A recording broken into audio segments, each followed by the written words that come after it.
Chapter 571. If this is the case, Rog feels that he doesn't know if he has lost or not, but he has made a small profit. Perhaps this is the so-called, you may make a profit, but I will never lose. Then it's a deal. How do I contact you then? Although Gila agreed to his request, it was obvious that she was not likely to follow him all over the universe to find Thanos, so Rog directly asked for Gila's contact information. After saying this, it inexplicably reminded him of the feeling of asking a girl for her WeChat number.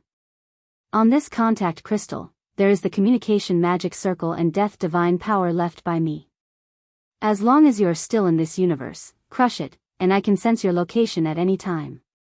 Of course, if you are willing to take the initiative to come and pick me up, I don't mind. After speaking, Gila cast space magic to summon a fist-sized green crystal and threw it at Rog casually. The green crystal drew a beautiful parabola in the air and fell in front of him with incomparable precision. After catching the green crystal, Rog put the crystal in the psychic scroll, then said goodbye to Gila, opened the portal and returned to the Golden Jack.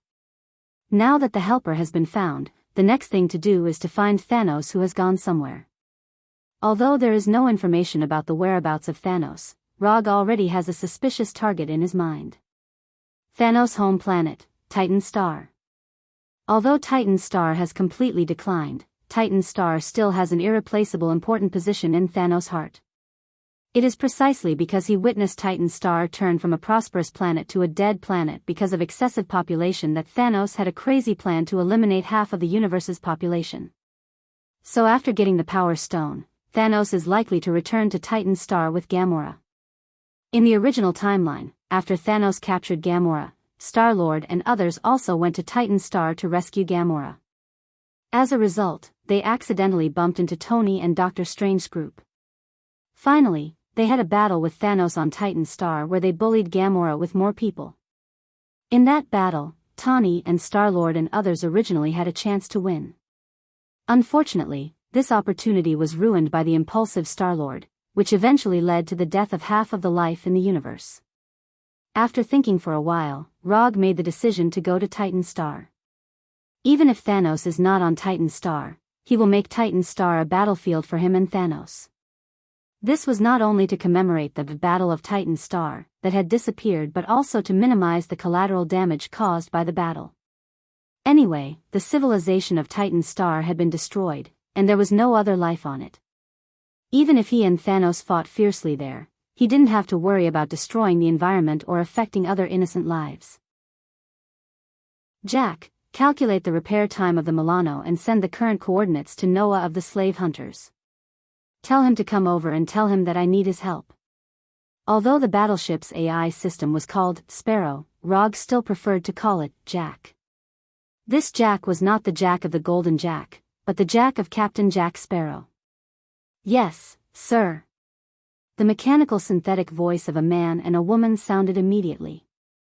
After instructing Jack, Rog directly started training in the captain's room and took out the reality magic cube stored in the Taihush treasure hall. Soon, he will fight Thanos. If he can improve his own strength a little bit, he will improve it a little bit. He doesn't want to lose to Thanos because of this insignificant chakra when the time comes. Time passed little by little, and soon, 3 days have passed since Thanos took the Universal Spirit Ball. In these 3 days, although Rog's immortal body progress still remained at 95% progress, his chakra amount still improved to a certain extent. However, these improvements are not enough to be displayed in the system's character panel for the time being. In addition, after these 3 days of maintenance, Star-Lord's Milano has also recovered to its best state, and with the help of Jack, it has added a lot of firepower. As for Noah of the Slave Hunters, he met with Rog on the Golden Jack 3 days ago and accepted the task of finding the location of Thanos. At first, Noah was still a little reluctant to accept this task. After all, this has more or less a tendency to be an enemy of Thanos. Rog saw his worry, so he gave Noah a guarantee that was enough to tempt him. As long as the slave hunters can find the whereabouts of Thanos this time, the slave hunters can not only borrow his reputation in the future, but also when the slave hunters encounter an enemy that they can't deal with, he will personally help the slave hunters. Simply put, from then on, the slave hunters will accept his protection, and it will not just be a nominal protection. After Rog gave his conditions, Noah readily agreed to Rog and began to use the slave hunters' intelligence network to find Thanos. Although slave hunting is not a very serious industry, these professions wandering in the gray area have a significant characteristic, that is, they have more friends and more information. The place where the good and the bad mix is often the area where information flows the fastest. Noah did not disappoint Rog's expectations. It only took 3 days for him to confirm the location of Thanos and bring back unexpected news. Thanos found Luo Nan, the controller, and under Luo Nan's leadership, they went to Hala, the mother planet of the Carefree Empire. After hearing this news, Rog, who was in the middle of cultivation, frowned unconsciously. He was not surprised that Thanos could contact Luo Nan. To some extent, Thanos and Luo Nan were the same kind of people. They were the kind of people who could achieve their goals by any means. But the problem was that he couldn't understand why Thanos would find Luo Nan at this time and go to Hala, the mother planet of the Carefree Empire, with Luo Nan. There must be a demon when things are abnormal. Although Rog still didn't know what Thanos and Luo Nan were planning to do, this made him instinctively aware that something was wrong and there was a trace of danger. Thanos was not the kind of person who would do things as he pleased. Every move he made was the result of careful consideration. Carefree Empire. Just when Roger was pondering over what kind of existence was in the Carefree Empire that was worth Thanos personally making a trip there and even needed to join forces with Luo Nan, an existence that he had never come into contact with, but he had heard of its ability, surfaced in his mind. The controller of the Carefree Empire, Supreme Wisdom. When the name of the Supreme Wisdom appeared in his mind, he suddenly realized something. Chapter 572. The thing that Thanos Overlord wanted the most now was definitely the Infinity Stone. Especially after getting the Power Stone, his desire for the other 5 Infinity Stones would also be significantly improved. So at this time, Thanos Overlord went to the Carefree Empire for the Infinity Stone. If Thanos Overlord just led his troops to Hala, the mother planet of the Carefree Empire, although it was somewhat abnormal, it would make sense. Because no one could be sure that Thanos Overlord was not on a whim and intended to stage a crazy plan of kill half and leave the other half in the Carefree Empire. But now, he was not going alone or with his troops, but with Ronan, the accuser, to Hala, which was very interesting. Don't look at Ronan because he lost to Rog and became the background of Rog's fame as the 4th Hokage. But in fact, Ronan did not lose to Rog twice, which led to a decline in his power and status in the Carefree Empire. Now, he was still the supreme accuser of the Carefree Empire's accuser group, holding the absolute power of the accuser group and controlling the frontline troops of the Carefree Empire. If what Thanos Overlord wanted the most now was the Infinity Stone, then what Ronan wanted the most now was to completely destroy the Nova Corps and Xander. With Ronan's own strength, it was absolutely difficult for him to fulfill his wish. But now, the opportunity to fulfill his wish had come. Thanos Overlord, to be precise, had the Power Stone. Under the buff of the Power Stone, Thanos Overlord could completely destroy the entire planet with one blow like the Heavenly Gods Group's Searcher. And this was the main reason why Ronan worked hard to find the Power Stone before. After combining these factors, a general idea emerged in Rog's mind. Thanos Overlord wanted to get the other 5 Infinity Stones, and he already knew the whereabouts of some of the gems.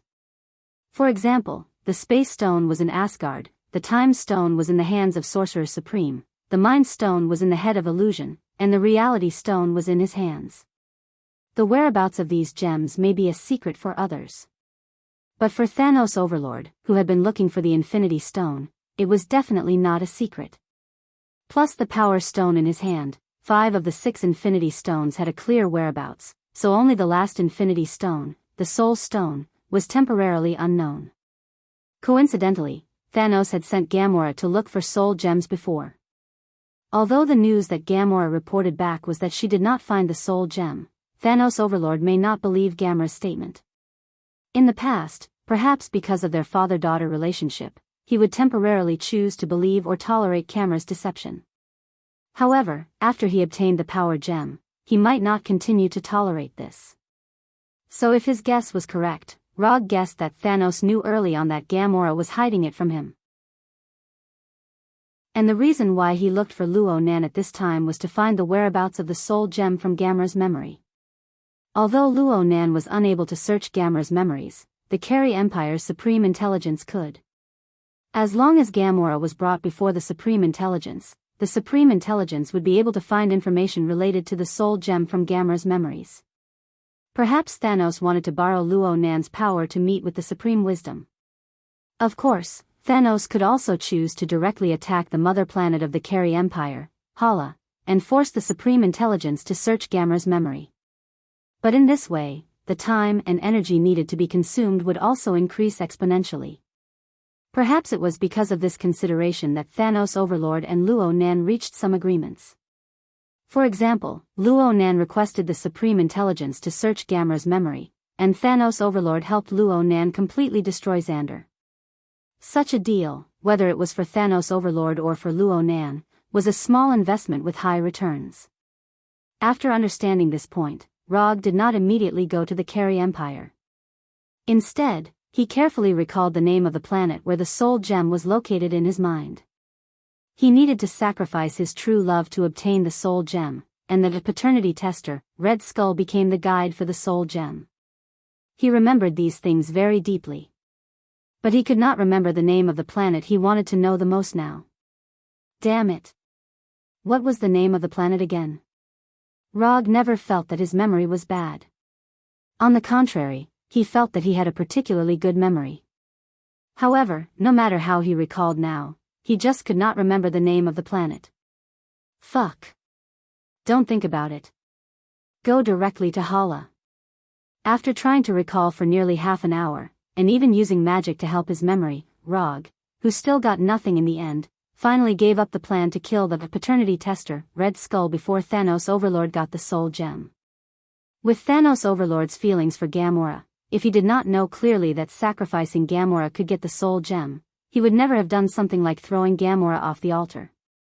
This is not a problem that the soul gem is not important enough, it is purely because the risk is not proportional to the benefit. He would never take a huge risk to gamble on uncertain benefits. Thanos Overlord is such a person, and so is Rog. After giving up the plan to kill Red Skull in advance, Rog called Star-Lord and others to the main control room of the battleship and told them about Thanos Overlord and Gamera's trip to the Carey Empire. As he expected, after knowing Gamera's whereabouts, Star-Lord immediately showed an expression that he was going to fight Thanos now. He said with a murderous look on his face, "Then what are we waiting for? Let's go to Hara now, kill Thanos, and save Gamora." He doesn't know if it's because Cammy's energy gave him courage, or he didn't put Thanos Overlord and Hala in his eyes at all. In his mouth, Thanos Overlord has become a person who can be killed if he wants to, and Hala has become a place where he can go if he wants to. Do you know where Hala is? Rog asked unhurriedly. Isn't Hala the home planet of the Carey Empire? Star-Lord didn't quite understand what Rog meant. You also know that Hala is the home planet of the Carey Empire, then you should also know that the Carey Empire is one of the 3 empires in the universe. You should know how powerful they are without me telling you. Although Rog doesn't put any Carey in his eyes, this doesn't mean that he can ignore the Carey Empire. Humans on Earth can develop weapons of mass destruction like nuclear weapons, and the Carey Empire will certainly have their own strategic deterrent force. Although the Carey Empire is not famous for its individual combat power in the universe, one of the 3 empires in the universe is not self-proclaimed by the Carey people, but it is a real war. Its military power is also unquestionably first class in the universe. Chapter 573. Rog had previously allowed Xander's delegation to return to Xander from Hala, but the situation at that time was completely different from now. Quietly going to Hala is not a big problem for him, he just needs to open a portal. But the problem is what to do when he gets to Hala. Although Ronan had a good relationship with him before, at this time, the friendship between him and Ronan is as fragile as a piece of white paper, and it is not strong at all. Even if the current Luo Nan sold him to Thanos, he wouldn't feel surprised. After all, the things that Thanos could give were much more than what he could give. I know that the Carey Empire is very strong, but even if the Carey Empire is strong, we have to rescue Gamora, we have to rescue her from Thanos. Star-Lord's attitude eased a lot, but his plan to rescue Gamora did not change at all. If you don't mind, you can leave the matter of rescuing Gamora from Thanos to me. In addition, if possible, I hope you can distract the Carey Empire's attention. Of course, if you feel that a few of you are not strong enough, you can contact Yondu. He should not refuse your request. After speaking, Rog glanced at Star-Lord, who had not fully reacted. Yondu? Will he be willing to help us? Although he was raised by Yondu, Star-Lord has no confidence in his adoptive father. If it weren't for the fact that he fought against Igo with Yondu before and eliminated some misunderstandings between them, he would still regard Yondu as the culprit who created his tragic life. If nothing unexpected happens, he will. Rog said in a certain tone. Okay, then I'll contact Yondu, but I'm not sure if he will agree.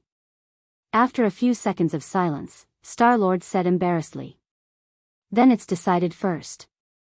I will go to Hala to fight against Thanos and rescue Gamora. You and Yondu will be responsible for containing the Carey Empire's troops and Thanos' army. After I rescue Gamora, you can retreat. I will take care of the rest. Although Star-Lord and others are good bounty hunters, they are still a little too weak when fighting against Thanos.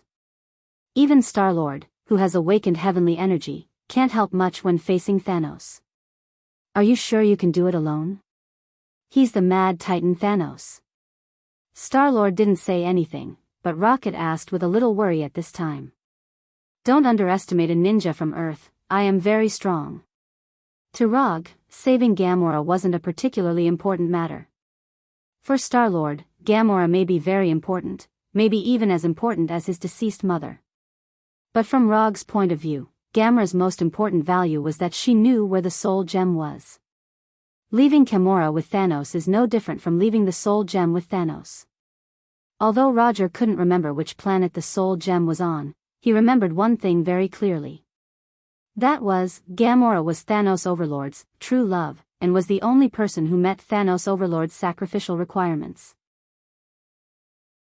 So whether it is to find out the whereabouts of the soul gem from Gamora, or to increase the difficulty of obtaining the soul gem for Thanos, he must rescue Gamora from Thanos.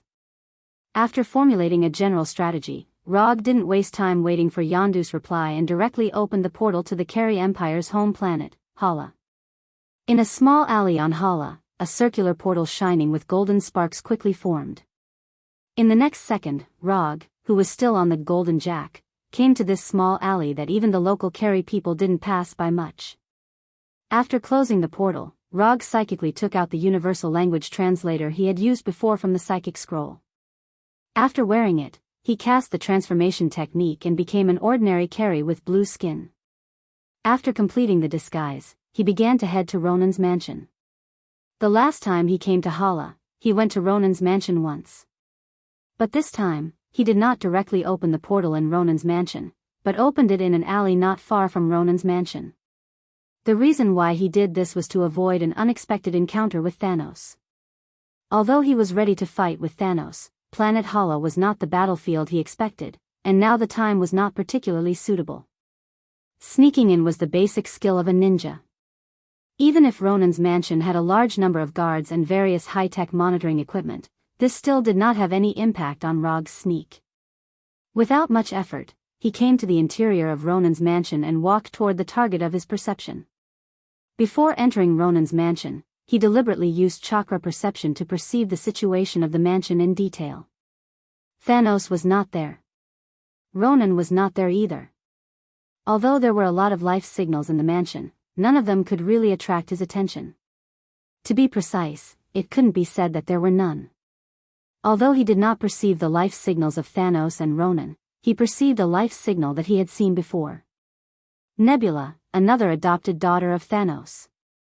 Unlike Gamora, who hated Thanos, Nebula had a sick worship for Thanos. Although it was Thanos' decision that caused her to become a half-human, half-machine existence, she did not resent Thanos because of this. Instead, she regarded Gamora as the target of hatred. Because he did not pay special attention to Nebula's news before, Rog was not sure whether the current Nebula was the one who worshipped Thanos or the one who regarded Gamora as her sister. But no matter what state Nebula was in now, it did not prevent him from seeing Nebula now. Nebula's current life signal state was very wrong, which reminded him of the scene when Thanos used Nebula's life to threaten Gamora. After avoiding the patrolling guards, Rog came to the room where Nebula was without alerting anyone. Strictly speaking, this was not a room, but a prison located in the basement of the mansion. Or rather, it was an interrogation room. After dealing with the guards at the door, Rog entered the interrogation room and saw Nebula, who was dismembered. Where did Thanos and Gamora go? Rog asked slowly as he came in front of Nebula, who seemed to have been disassembled into parts and was floating in the air. You are Rog? Nebula asked weakly after looking up and down at Rog, who had removed the transformation technique's effect with her mechanical right eye. Yes, it's me. Where did Thanos and your sister Gamora go? Rog repeated the question. Chapter 574. I'm going to kill you, I'm going to kill you. After hearing Rog's answer, Nebula, who couldn't move, suddenly became extremely agitated, shouting at Rog as if he had met an enemy. What's wrong with this guy? Is he crazy? Looking at the suddenly agitated Nebula, Rog silently stepped back and frowned. He wasn't worried about what harm Nebula could do to him now. He just didn't want Nebula to suddenly go crazy and spit on himself. You can't kill me like this. If you don't mind answering a few of my questions, I may be able to assemble you and give you a chance to do it yourself. Rog has rich experience in dealing with lunatics. After all, in the eyes of others, he sometimes looks like a lunatic, so he knows how to communicate with people like Nebula. Nebula, who originally wanted to swallow Log alive, quickly calmed down after hearing his words. He looked at Log with eyes full of murderous intent and no longer spoke. Since you don't want to say it, then let me guess. If I guess wrong, you can correct me. Rog ignored Nebula's murderous eyes and said calmly. Then, he sorted out his thoughts and continued, if I'm not wrong, it was Thanos Lord who made you like this. As for the reason, I think Thanos Lord should have used you to threaten Gamora and wanted to get some information from Gamora's mouth. But it's a pity that Gamora didn't care about your safety and still kept the secret. Your safety can't be used to threaten Gamora, so in Thanos Lord's view, you have no meaning to exist. He was too lazy to assemble you back and threw you here like garbage. At this point, Rog suddenly changed the thread of discussion and said, Thanos Lord is now taking Gamora to find supreme wisdom, intending to forcibly obtain the whereabouts of the soul gem from Gamora's memory, right? Nebula didn't expect Rog to suddenly mention supreme wisdom and instinctively looked at Rog. Although the nebula had been dissected into pieces, her thinking ability wasn't greatly affected. She quickly reacted. He wants to pry information about Thanos Lord from my mouth. Nebula, who thought she had seen through Rog's plan, showed a disdainful expression, snorted with a nasal sound, and then became completely silent. You're indeed Thanos Lord's adopted daughter, your reaction is very fast. Rog praised Nebula. However, just as Nebula was about to mock Rog for his simple probe, Rog continued, your reaction is indeed very fast, but your expression has already told me the answer. Your subconscious expression just now has already betrayed your true thoughts. So, thank you for your cooperation. Looking at the stunned Nebula, Rog did not do anything. He left the cell and headed towards the Kree Empire's Great Hall, where the Supreme Intelligence was located. Now he could basically confirm that his previous guess was correct. Thanos Lord really tried to use the ability of Supreme Wisdom to forcibly read Gamora's memory. Because of this, Thanos Lord found Ronan, who was in charge of the frontline command, and reached a cooperation agreement with Ronan. Although he had figured out Thanos Lord's plan, Rog was not happy at all at this time. Judging from Nebula's reaction just now, Thanos Lord and Gamora should have just left Ronan's mansion not long ago. Maybe they were half an hour or 10 minutes earlier than him. Judging from the time, Thanos Lord should not have gotten the news of the soul gem from Gamora.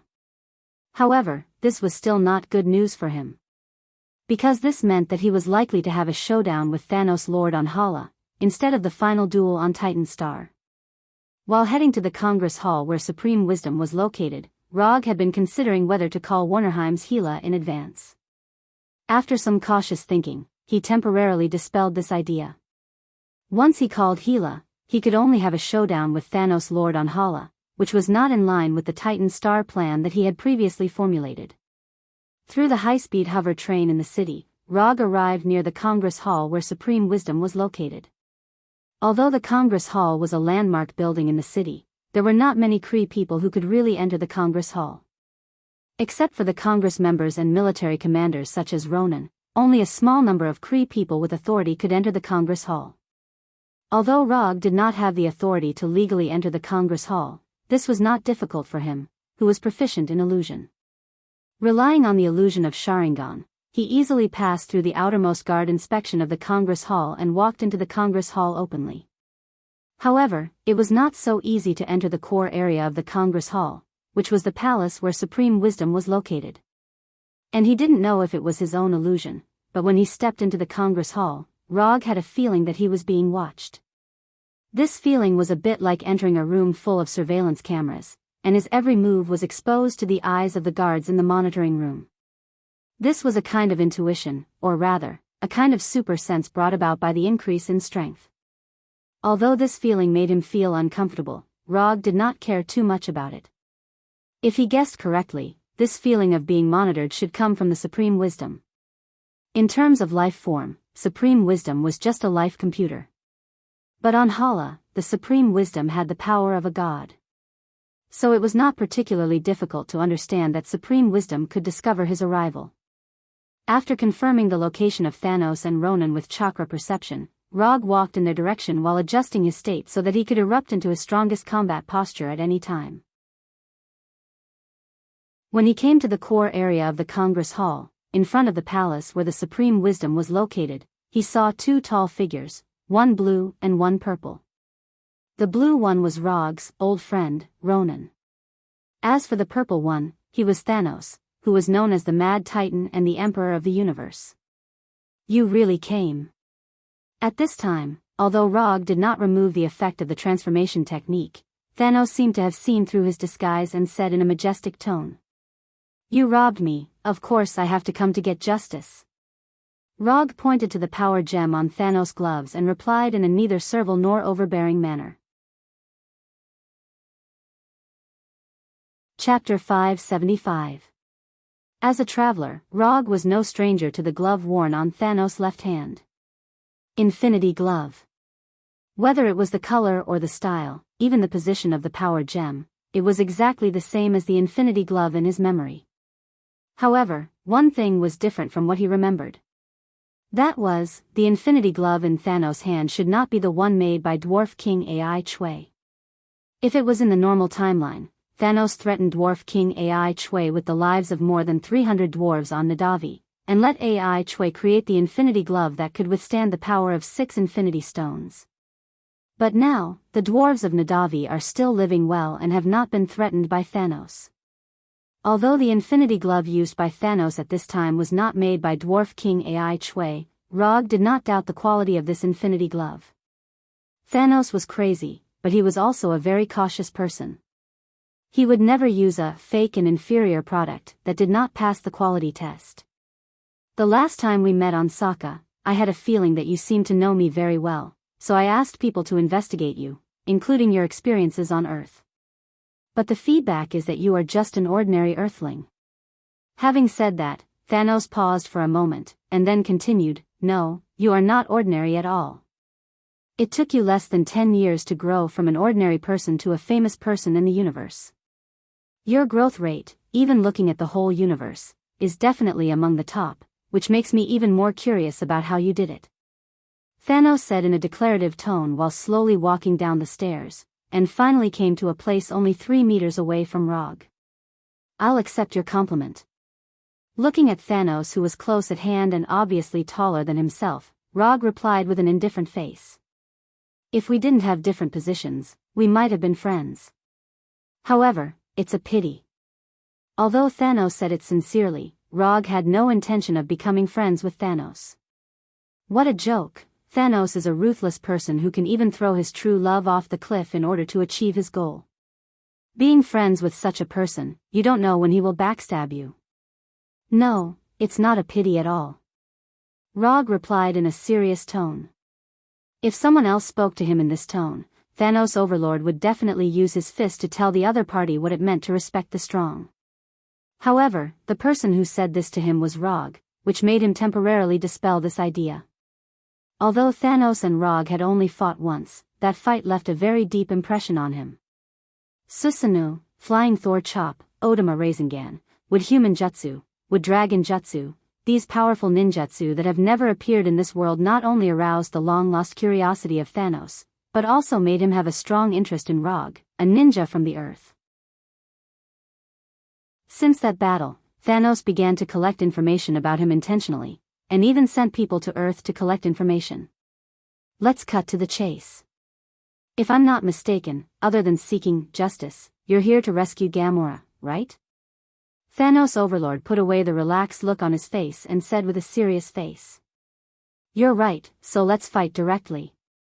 As soon as his voice fell, Rog's right hand condensed an Odama Rasengan with a diameter of 1 meter and attacked Thanos Overlord with lightning. With a distance of less than 3 meters, as long as his right hand gently pushed forward, he could hit the Odama Rasengan on Thanos Overlord. Rog's shot was as fast as thunder, but Thanos Overlord's reaction was not slow either. The madly rotating Odama Rasengan had just formed, and Thanos Overlord's huge right fist smashed towards his head. Boom! In the blink of an eye, the Odama Rasengan and Thanos Overlord's right fist fiercely collided together.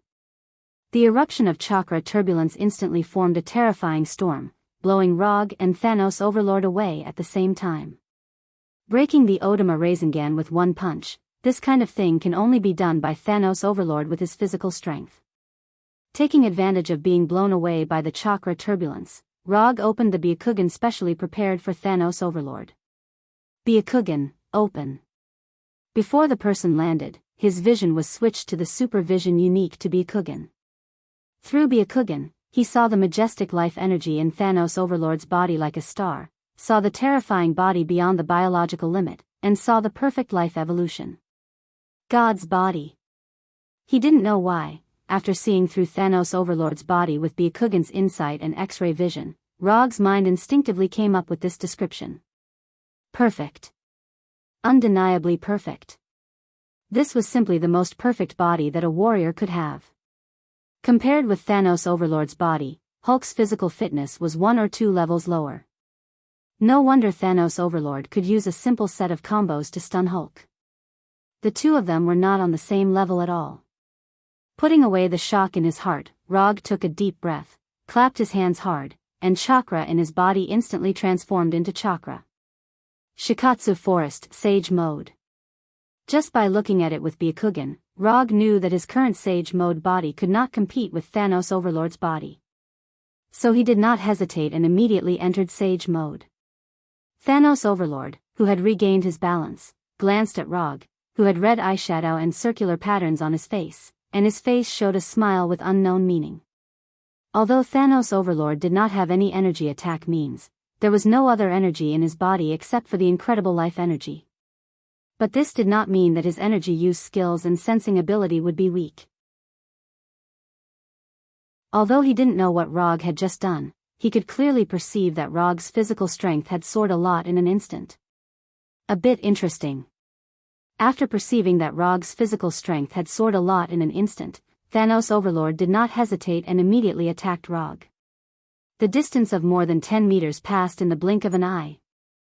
Thanos Overlord's huge right fist once again appeared in front of Rog. Facing Thanos Overlord's attack, Rog did not intend to dodge or use ninjutsu at all.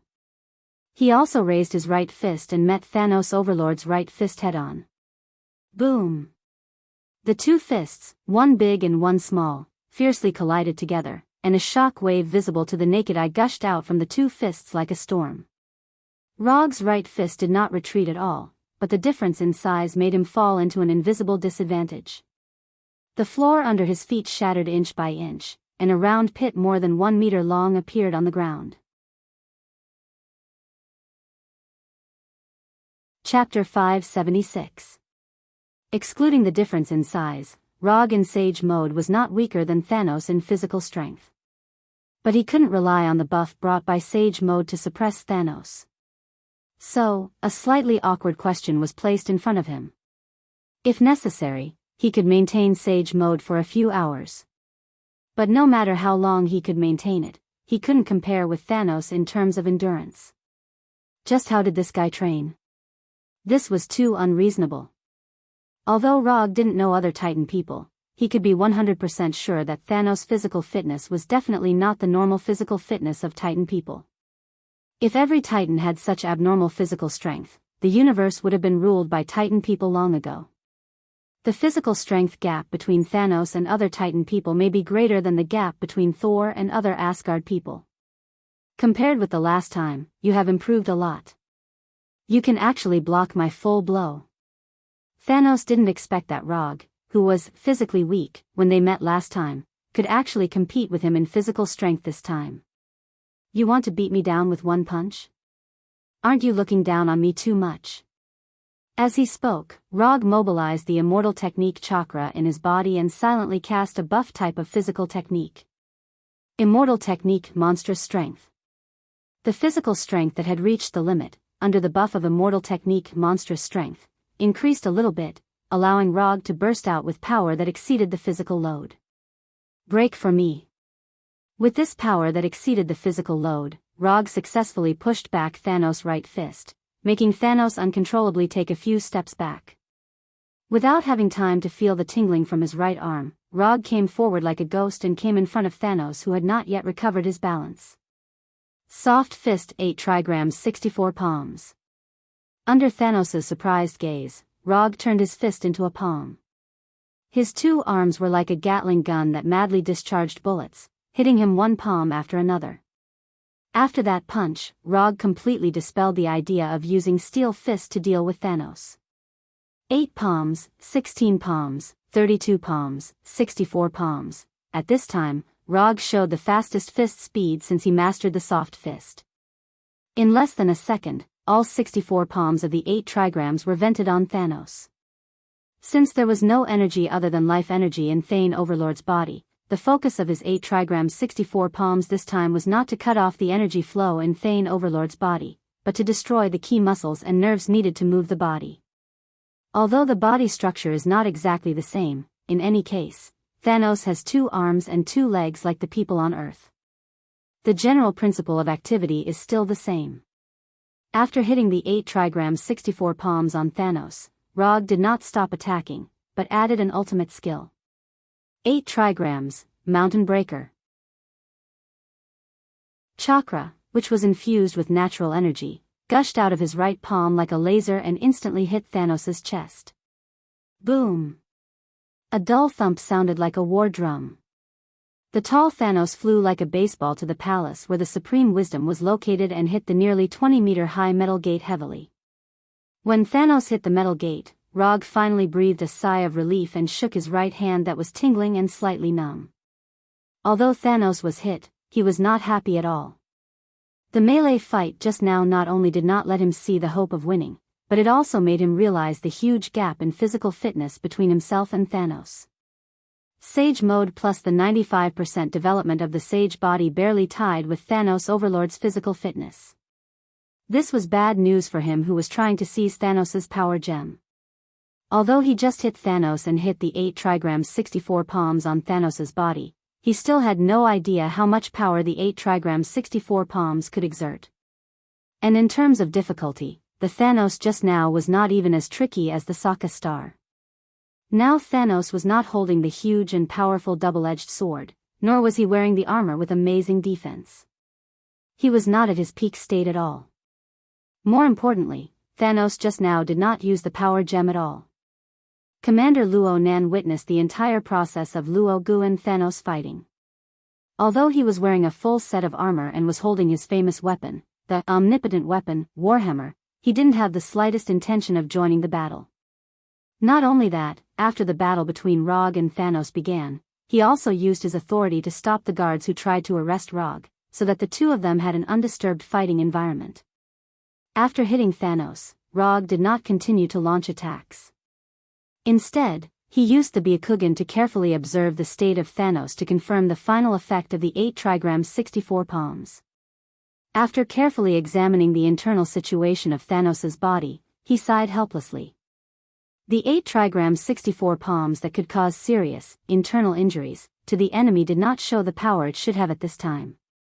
Some damage to the internal organs and meridians did appear in Thanos's body, but these internal injuries were far from serious. They could not achieve the effect of destroying the enemy from the inside of the body. Within a few seconds, Thanos reappeared in front of Rog, standing at the top of the stairs and looking down at him. Plan A was declared a failure. Plan B began. After muttering in his heart, Rog took out the necessary prop ring to cast the portal magic in front of Thanos and put it on his right hand. After seeing Rog take out the ring, Thanos did not attack him but let him cast the portal magic. As his right hand continued to draw circles in the air, a circular portal with golden sparks appeared in front of Thanos and Luonan. When the portal was completely formed, Rog crushed the contact crystal given to him by the goddess of death Hela. Crushing the contact crystal was to tell Hela the location, and opening the portal was to let Hela come over as soon as possible. Of course, when Hela would come over, Rog himself was not sure. The entrance of the portal was the tent where he met Hela last time. From the scene at the other end of the portal, the tent was still there, but Hela was not in the tent. After inputting enough magic to maintain the portal for more than 10 minutes, Rog once again set his eyes on Thanos. Thanos would never watch him summon helpers, so before Hela arrived, it was still a fair one-on-one duel between him and Thanos. Mangekyo Sharingan, open. Chapter 577. We agreed to catch the top lane together, but you ran to steal the buff. Rog's mood at this time was like he had made an appointment with a jungler to catch the top laner, but the result was that his jungler never came. If it was in the game, at this time, he would silently label his jungler as a cheater, and then decisively return to his own defense tower and patiently wait for the next opportunity.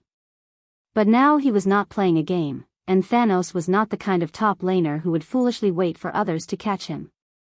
After seeing Rog's eyes turn from white to blood red, Thanos clenched his left hand. The power gem on the infinity glove emitted a faint purple light that was enough to make Rog pay attention. Thanos is going to use the power gem. Almost at the moment when the power gem lit up, Rog, who switched his Byakugan to Mangekyo Sharingan, used the signature fire release ninjutsu of the Uchiha clan. Immortal Art, Fire Release, Great Fireball. Under the buff of the Immortal Art chakra, Rog spouted a huge fireball with a diameter of more than 20 meters, like a small sun.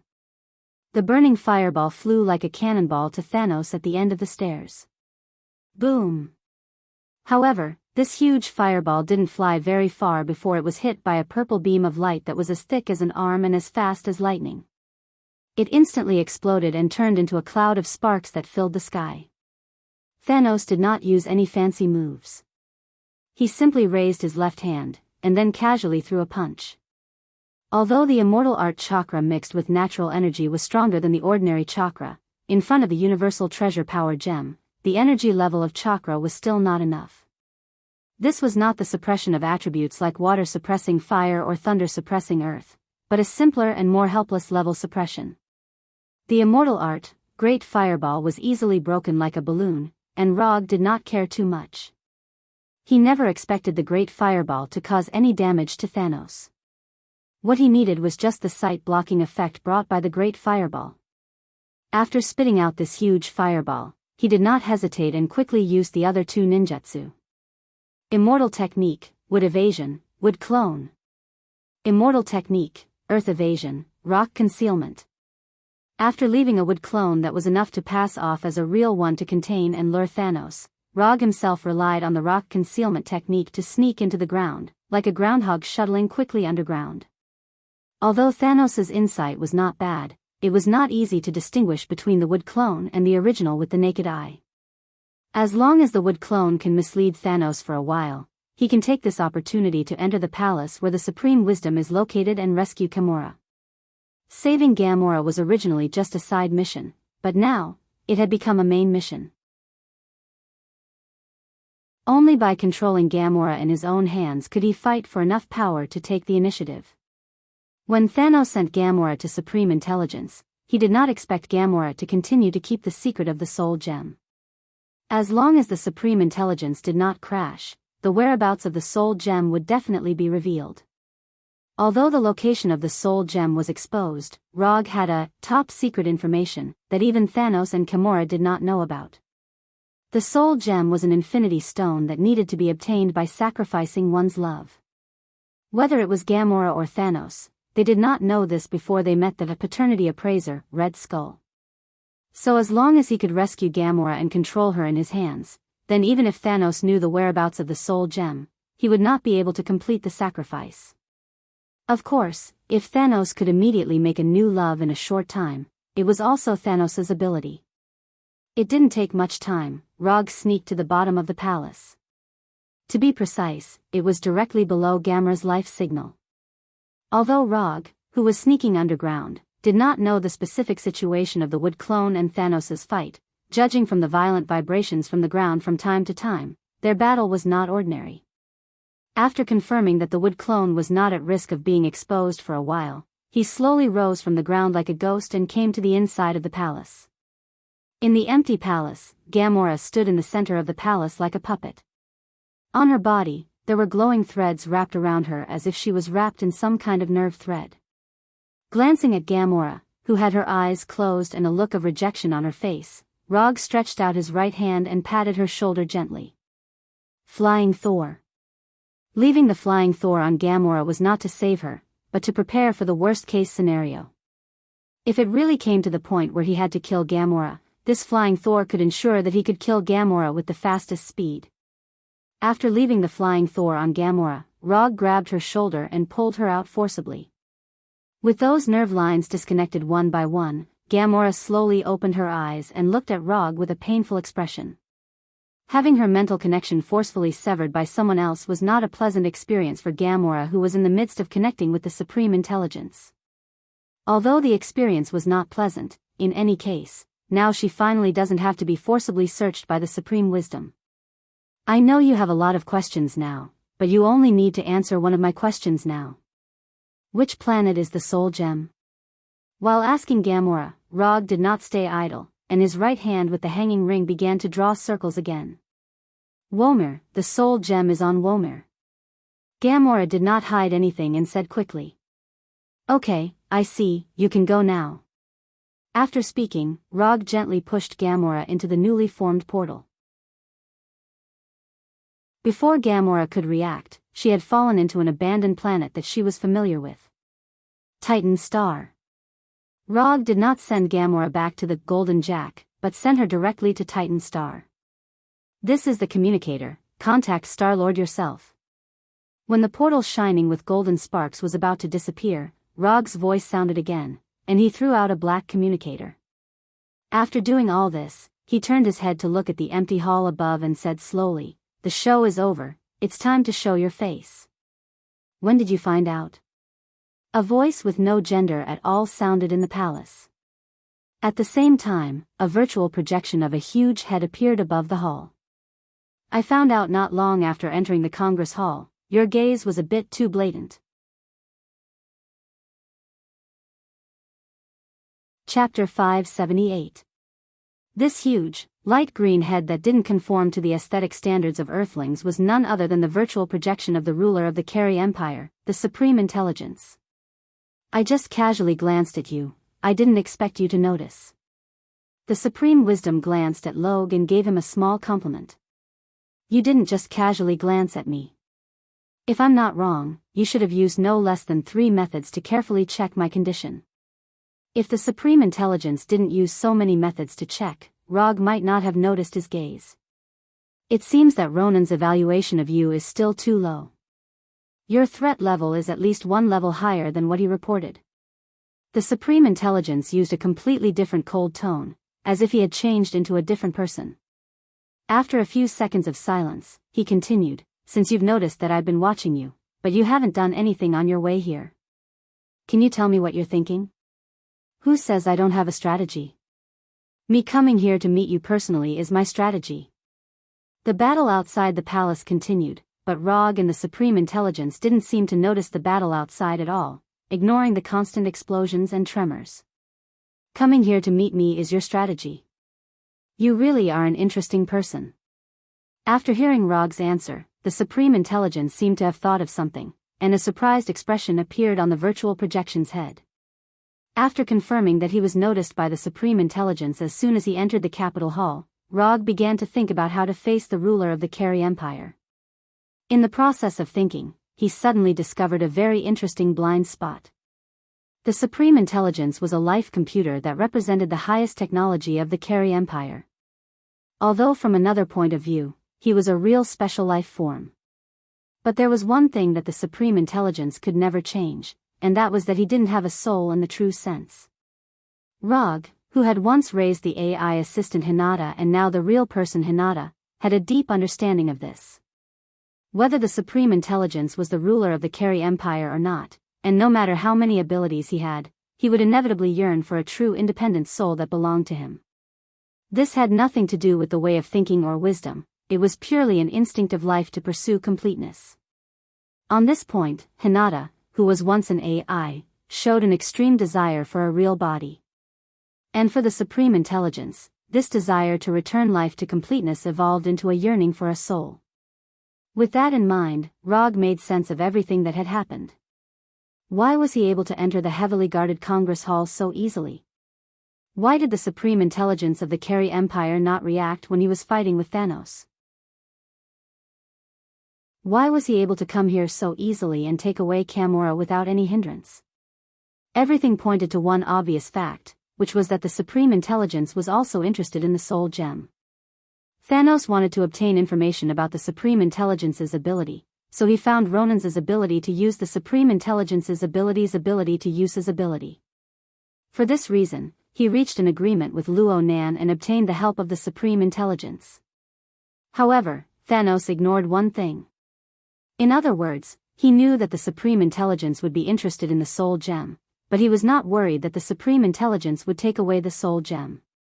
Perhaps Thanos was confident in his own strength, so he was not worried that the Supreme Intelligence would take away the Soul Gem. The Supreme Intelligence also saw this, but in front of Thanos, who had the Power Gem and had landed on the surface of Hara, the Supreme Intelligence did not dare to show his ambition. After all, the Power Gem was a true planet killer. At this critical moment, the arrival of Rog gave the Supreme Intelligence a chance to sit and watch the two tigers fight. Checking Rog's true state was to confirm whether Rog had the strength to fight Thanos head-on. Letting Rog take Gamora away so easily, on the one hand, to make the battle between Rog and Thanos more intense, on the other hand, it was to let them leave Hara. No matter who the final winner was, with the whereabouts of the Soul Gem and the Supreme Intelligence of the Carey Empire's army, they could occupy the absolute initiative. Even in the worst case, it was nothing more than sending the Carey Empire's army to besiege Rog and Thanos. You are also a very interesting computer. Among the artificial intelligence, you are the most ambitious one. For the Carey people, the Supreme Intelligence was their monarch and a great existence that they needed to respect at all times. But for Rog, the Supreme Intelligence was an advanced life computer, which was no different from the artificial intelligence coded by Tawny. You are the first person who dares to talk to me in this tone on Hara. The Supreme Intelligence's tone became extremely cold, and energy machine guns hidden in the dark suddenly rose in the empty hall, and the muzzles were all aimed at Rog without exception. Although he was indeed a life computer, the Supreme Intelligence was extremely disgusted by others who associated him with those inferior artificial beings. As far as he was concerned, this was a blatant insult. Rog was not surprised by the Supreme Intelligence's reaction. This was the same as humans, in a strict sense, were also apes, but they did not like to be treated as animals. Okay, you don't have to put on such a look to intimidate me. If you have the ability, open the door of the palace. I guess Thanos wouldn't mind having a good chat with you. Thanos may not mind the Supreme Intelligence having some thoughts about the Soul Gem, but he absolutely could not tolerate the Supreme Intelligence's behavior of giving Gamora to Rog in order to let him fight with Rog. In Thanos's eyes, what was true love? It was that this person could only be killed by him. Except for himself, anyone who tried to hurt his true love would suffer his cruelest revenge. In this regard, the original ruler of Saga Star, Gao Tianzuan, was a good example. Gao Tianzuan just treated Kimura as a slave gladiator and arranged a fight for her, and then lost the Saga Star that he had been operating for many years. He could only leave Saga Star like a defeated hound. Rog's voice full of disdain slowly sounded in the hall, but the Supreme Intelligence did not show any signs of shooting or opening the door of the palace. If you don't have the courage to shoot, don't take out the gun. Not only will it not make you look domineering, but it will also reveal your weakness and timidity. Chapter 579. Since the ridicule has already begun, there is no need to continue to give the other party face. Anyway, he won't be in the Kree Empire in the future, so it's not a big deal to offend him. Looking at the fearless Rog, Supreme Wisdom wondered for the first time if there was something wrong with his big data calculations. The current development is not the situation he wanted at all. According to his plan, Rog should now be chased by the angry Thanos, not Rog. Generally speaking, there is no big problem with Supreme Wisdom's calculations, and there is no big loophole in the plan he made. However, he ignored a very important point, that is, Rog is not a person who can be easily guessed. SHIELD and the U.S. military have made similar calculations, but it turns out that the results of their calculations are only the results they think are the results. If Supreme Wisdom can go to Earth and investigate Rog's past, then he will find that Rog is a person who often does not play by the rules. What's more troublesome is that Rog is also a transmigrator with a prophet aura. In this case, some of the decisions he makes, in the eyes of others, are completely madmen. Just say it, what do you want now? After confirming that he could not arrange Rog as a chess piece, Supreme Wisdom immediately changed his strategy, and his tone was relatively soft, and he was no longer so aggressive. Don't worry, I don't want much, and it's not difficult for you. Do you see the portal outside? The helper in my plan made some small mistakes and didn't rush over immediately. So if you don't mind, I hope you can contain the Thanos outside before my helper arrives. Of course, this is also for the safety of Hala. You don't want to see the scene of Thanos destroying Hala with the power gem. After sending Gamora to Titan Star, Rog has gradually regained the initiative of the battle. As long as Hela arrived at Hala, he could start executing his Titan Star plan. I can let Luo Nan and the Empire's warriors contain Thanos Overlord, but I hope that after your helper arrives, you can take Thanos Overlord away from Hala. The Supreme Wisdom agreed to Rog's request. But in return, he also raised his own request. No problem. As for the matter of taking Slayer Overlord away from Hara, I can handle it myself. Although Rog didn't agree with the culture and system of the Kree Empire, he still had a good impression of them. After all, the virtual reality console games produced by the Kree Empire were very much to his taste and allowed him to have a lot of fun. Deal. After saying that, the holographic projection of the Supreme Intelligence that was floating above the hall instantly disappeared, and the entire hall became empty again. Thanos would never have thought that just when he thought he was fighting with Rog, the real Rog actually reached an agreement with Supreme Wisdom to deal with him together. The enemy of my enemy is my friend. Thanos Overlord may also know this, but he would never have thought that he would become the common enemy of Rog and Supreme Wisdom. All of this was the fault of the Soul Gem. Yes, it was the fault of the Soul Gem. After coming to an agreement with the Supreme Intelligence, Rog no longer had any plans to continue staying in the palace. After sensing the Flying Thunder God technique of the Wood Clone, he immediately cast the Flying Thunder God technique and left the palace. At this time, Thanos Overlord was using the power of the Power Gem to destroy the Susanoo cast by the Wood Clone.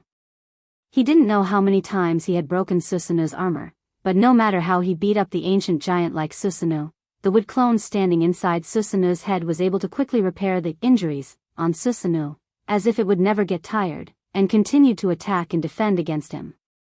Just when Thanos Overlord was considering whether to increase the energy output of the Power Gem to solve this giant like Susanoo in one go, he suddenly found that there were two Rogs in the head of Susanoo. This is...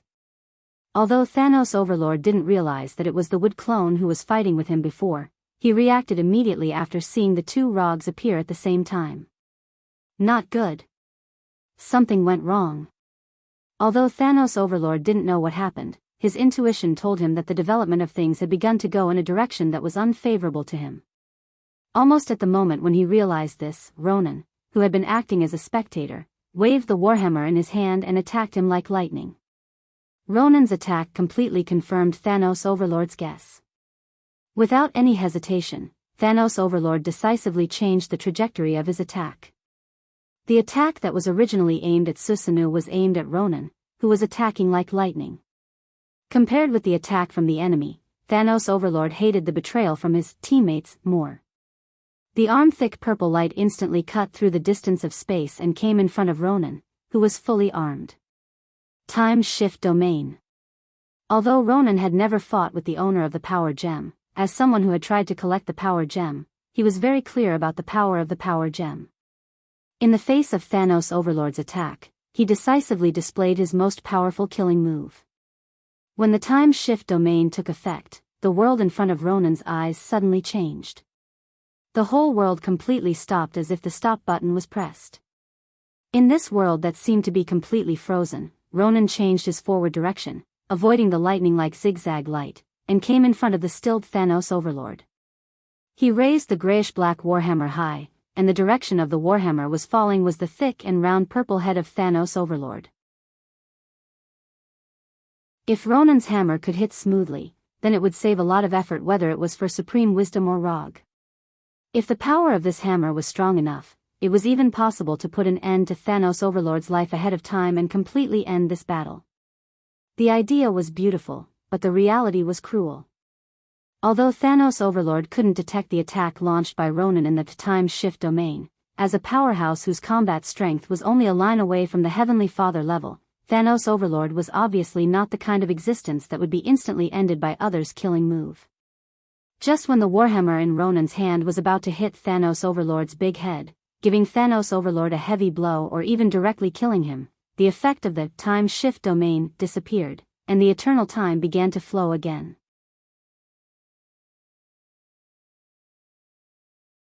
Chapter 580. Time Movement Domain is one of the few powerful moves that involve the power of time, and it can even be regarded as a divine skill. However, any skill has its own limitations, and the most fundamental rules of a world will not allow things without any defects to exist. Even a universal treasure like Infinity Stone needs to operate according to established rules, and it cannot completely ignore the rules. As a powerful move born by chance, the limitation of the time shift domain was that this move could only achieve a certain miraculous dodging and movement effect by relatively extending one's own timeline. If Luo Nan wants to use time movement domain to defeat the enemy, he must let his relatively extended time return to normal in order to achieve a realistic attack. Therefore, after using time movement domain to avoid Thanos' attack and preparing to smash Thanos' head with a hammer, he took the initiative to end time movement domain and let his timeline return to normal. The hammerhead of the warhammer is only a short distance away from Thanos' head, which is also the best distance calculated by Luo Nan. If his calculations are correct, even if he ends time movement domain, Thanos will not be able to escape his thunderous hammer. However, it turns out that the reason why Thanos can become a destiny, in a sense, is not because of his racial origin, nor his power, but because of his own strength. Just when the hammerhead of the omnipotent weapon, Warhammer, was about to hit his head, Thanos made a move that Luo Nan and Rog did not expect.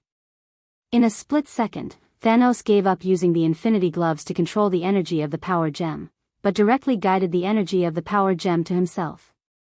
He forcibly accommodated the energy of the power gem with his own flesh and blood. In another timeline, Star-Lord and others of the Universe Awkward Dance Troupe had teamed up to do this scene. It was also using this crazy move that Star-Lord and others saved Xander in that world. It's just that unlike the passive accommodation method adopted by Star-Lord and others, Thanos used active guidance at this time.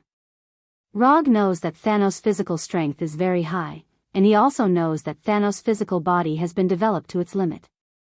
But when he witnessed the scene of Thanos actively guiding the energy of the power gem into his body, he couldn't help but feel shocked. Crazy Titan, worthy of its reputation. The warhammer in Luo Nan's hand finally fell, and it hit Thanos' head as he planned. However, the outcome of Warhammer hitting Thanos was completely different from what he imagined. Under the endless thunder attack of Warhammer, Thanos' overlord's purple head shone with purple light. This seemingly soft purple light gave the Thanos' head an unparalleled defense. At this moment, Thanos' head seemed to possess an absolute defense, in the true sense. It blocked Luo Nan's Sure-Kill hammer without any suspense. The Strength Gem's limitless physical strength was perfectly demonstrated at this moment. The hammer fell, and the hammer shattered. The supreme accuser of the Carey Empire's accusation team, Luo Nan, had completely lost his famous weapon, the omnipotent weapon, Warhammer, after unleashing this thunderous hammer strike. What Luo Nan had lost right now wasn't just the weapon that had accompanied him in battle for many years. He had also lost his right hand that held the hammer. The purple glow on Thanos' head followed the warhammer to Luo Nan's right arm. When the purple light spread to his entire right arm, the silent and irresistible disintegration was completed in an instant. Luo Nan's right arm turned into nothingness together with the warhammer. His entire body was blown away like a falling feather. With Luo Nan's landing, the purple glow on Thanos' body also disappeared, as if it had never appeared. This was too overbearing. Rog knew that the Strength Gem was very powerful, and he also knew that the Strength Gem was very compatible with Thanos. It could be said to be Thanos' soul mate. But the scene in front of him still gave him an extremely unrealistic feeling. This was simply giving Thanos an invincible hack that locked down his health, and it was the type that wasn't afraid of being banned. How the hell was he going to fight this? Just when Rog was considering whether to temporarily retreat a distance and hand over the task of restraining Thanos to the Carey Empire's warriors, a perfectly straight and slender right leg stepped out of the portal. Goddess of Death Hela. The only queen of Jotunheim and Muspelheim. The helper that Rog personally invited and paid 3 promises to get, appeared at the moment when Luo Nan was heavily injured. They were finally here. His teammates were finally here. Rog never thought that there would be a day when he would be so eager for Hela to appear. At this moment, he seemed to see the brilliant light emitted by an enemy crystal named Thanos after it was shattered. With the addition of a familiar dubbing, it was a classic victory scene. While Rog was thinking, Hela, who was wearing a dark green battle suit, looked at Thanos not far away, and Rog, who was inside Susanna's head. Then, under the gaze of Thanos and Rog, Hela's wrist gently turned and summoned 2 black swords that exuded a cold light. Without any explanation, after confirming that this was the battlefield where Thanos and Rog were fighting, Hela immediately launched an attack on Thanos. As for Luo Nan, who was lying on the ground covering his right arm, she directly ignored him. Hela's arrival made Thanos' calm face reveal a dignified expression. After seeing that Hela did not hesitate to attack him, Thanos once again entered a pure battle state. Whether it was Thanos with amazing physical strength or Hela who controlled the power of death, they were all loyal close combat enthusiasts. At least before seeing the opportunity to determine the victory in one fell swoop, they all like to use close combat to test the opponent's level. In the blink of an eye, Hela, who was like a dark green ghost, was entangled with Thanos. Purple and golden fists were constantly swinging, and the black sword condensed by the power of death drew a fatal and beautiful arc. Seeing that Thanos and Hela directly skipped the preparation process and entered the close combat stage, Rog removed the ancient giant like Susanoo, and his right hand once again drew a circle. The actors were all ready, and it was time to put on a good show. With the position of Thanos and Hela as the center, a circular portal with a diameter of tens of meters appeared on the ground, opening a space channel directly to Titan Star. Titan Star was the place of the final battle.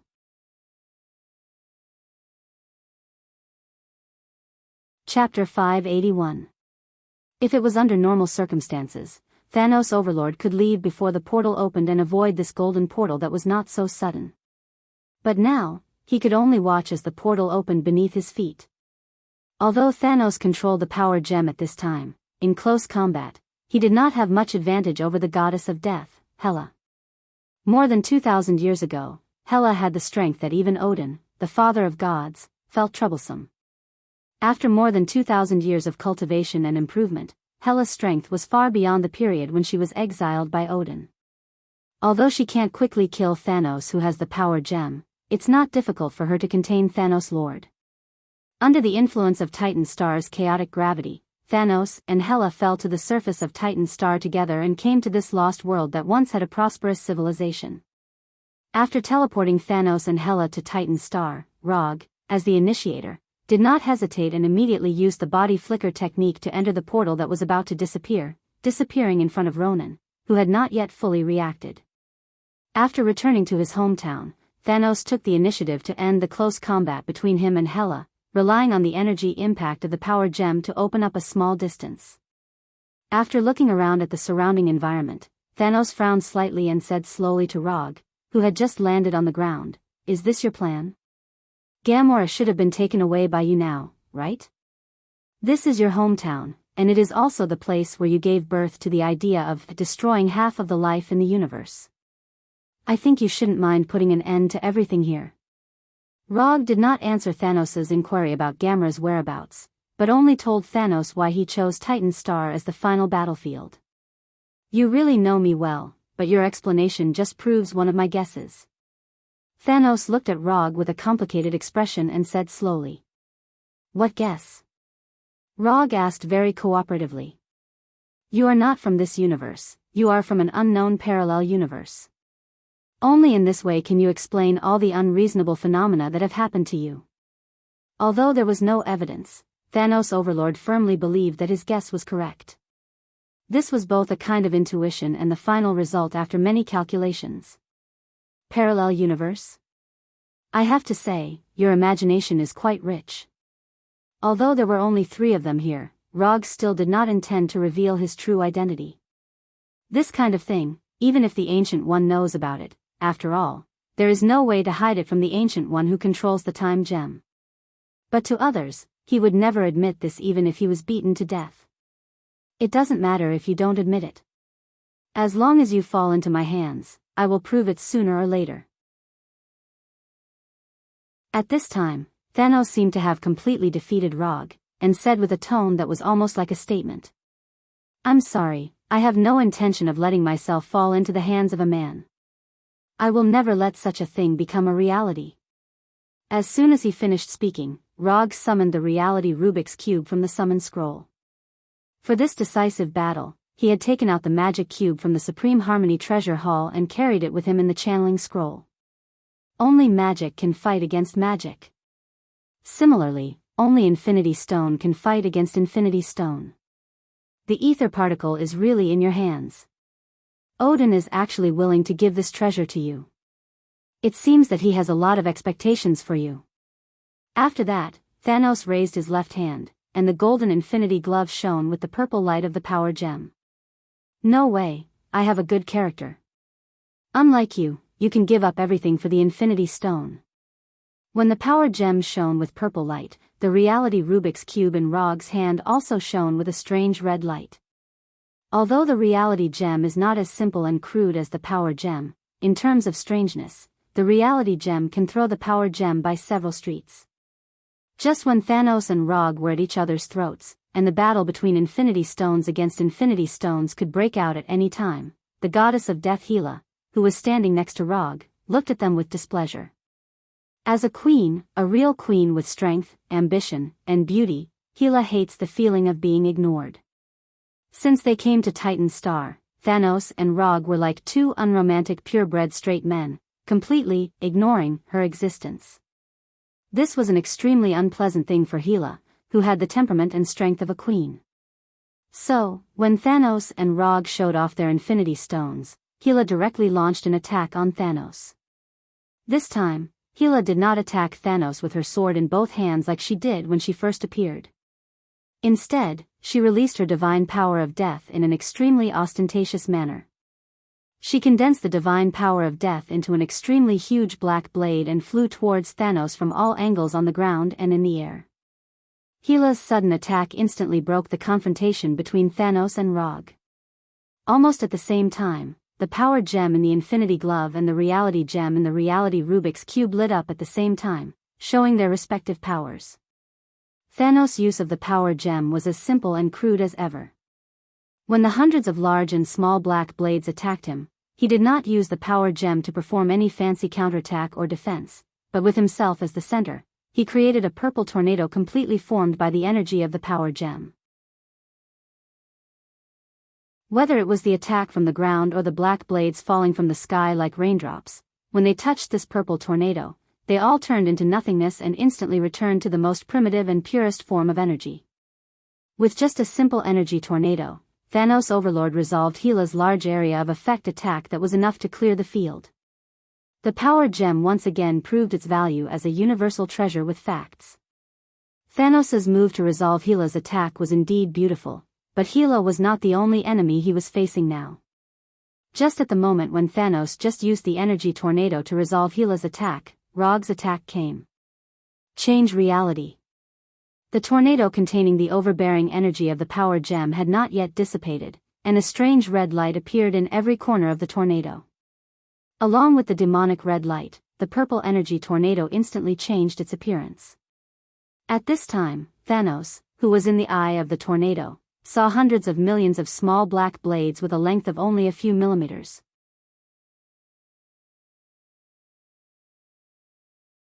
Chapter 582. Thanos could use the power gem to forcefully resolve Gila's attack, and Rog could use the reality gem to change Gila's attack back in another form.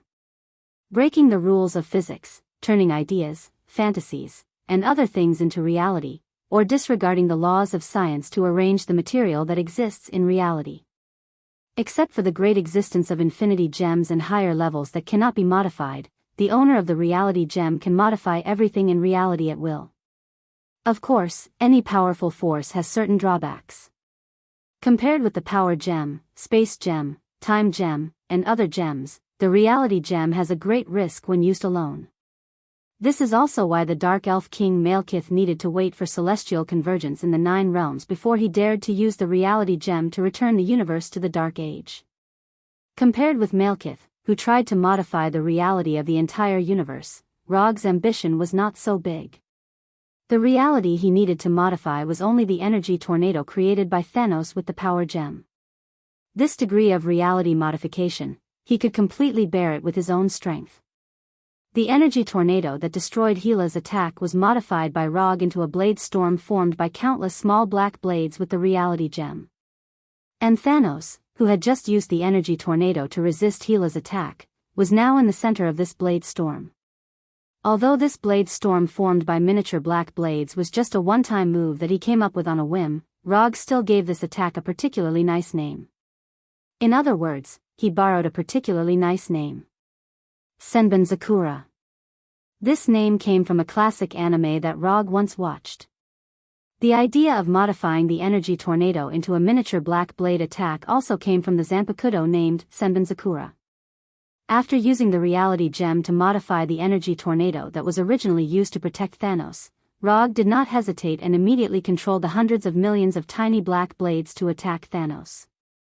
Thanos' physical strength was indeed amazing, and it was even several levels higher than Hulk. But this did not mean that Thanos' body was truly indestructible. Through the previous 8 trigrams 64 palms, Rog already knew that the Hyuga clan's gentle fist couldn't cause enough damage to the internal organs and meridians of Thanos. Therefore, at this time, he completely changed the idea of attacking. He no longer pursued a fatal blow on the body, but put the hope of breaking the defense on the natural weakness that Thanos' Overlord could not avoid no matter how much he practiced. For example, the eyes, mouth, nostrils, ears, and other natural, defense-breaking areas on the bodies of living creatures. The reason why he used the reality gem to modify the energy tornado into a miniature black blade a few millimeters long, on the one hand, he borrowed the Zanpakuto Senbon Zakura Sakura attack idea, and on the other hand, he didn't care about martial ethics. However, he was a young man, and the martial virtues of a young man were not about martial virtues. Thanos didn't expect that Rog, who was originally a decent fighter, would suddenly display the dirty tricks that these hooligans would use. Sensing that these tiny black blades, which were the size of ants, had entered his body through his mouth, nostrils, ears, and other orifices, Slayer Lord was furious. As a strong man who had been fighting for many years and had a strong reputation in the universe, Slayer Lord never thought that he would have a day where his nostrils and ears would be attacked. This was a naked insult to Slayer Lord, who had always had some warrior spirit and philosophy. No, this was no longer a matter of humiliation. This was a dirty trick. Because these miniature black blades were not chakra products, but real existences modified by the reality gem, Rog was far from being able to control these black blades as freely as he could control chakra. Otherwise, he would definitely let Slayer Lord feel that death was better than living. Although he couldn't see the specific location of Rog now, Slayer Lord, who had entered a state of anger, was obviously not in the mood to pay attention to these.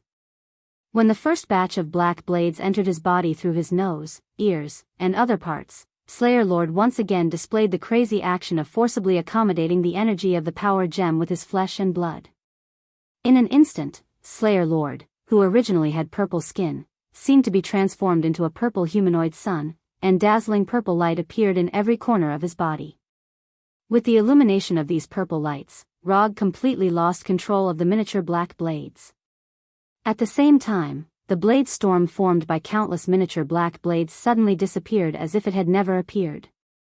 The power gem once again displayed its domineering nature in the field of physics.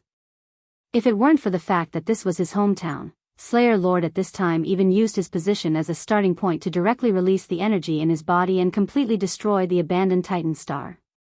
But he didn't do so in the end. It was just to resolve Rog's despicable attack, and it wasn't to the extent of burying Titan star. After the overbearing purple light, Slayer Lord completely eliminated the miniature black blades that were trying to enter his body. However, at the moment when the purple light dissipated, he saw a huge creature that he had never seen before. A few hundred meters in front of him, a huge fox with orange-yellow fur and 9 tails appeared.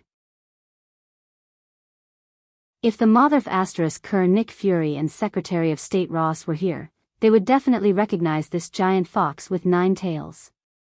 In the battle where he completely turned against S.H.I.E.L.D., Rog used the reality gem to create QB once and let QB destroy the helicarrier that S.H.I.E.L.D. had high hopes for. Compared with the last appearance of QB, this time QB is undoubtedly more genuine.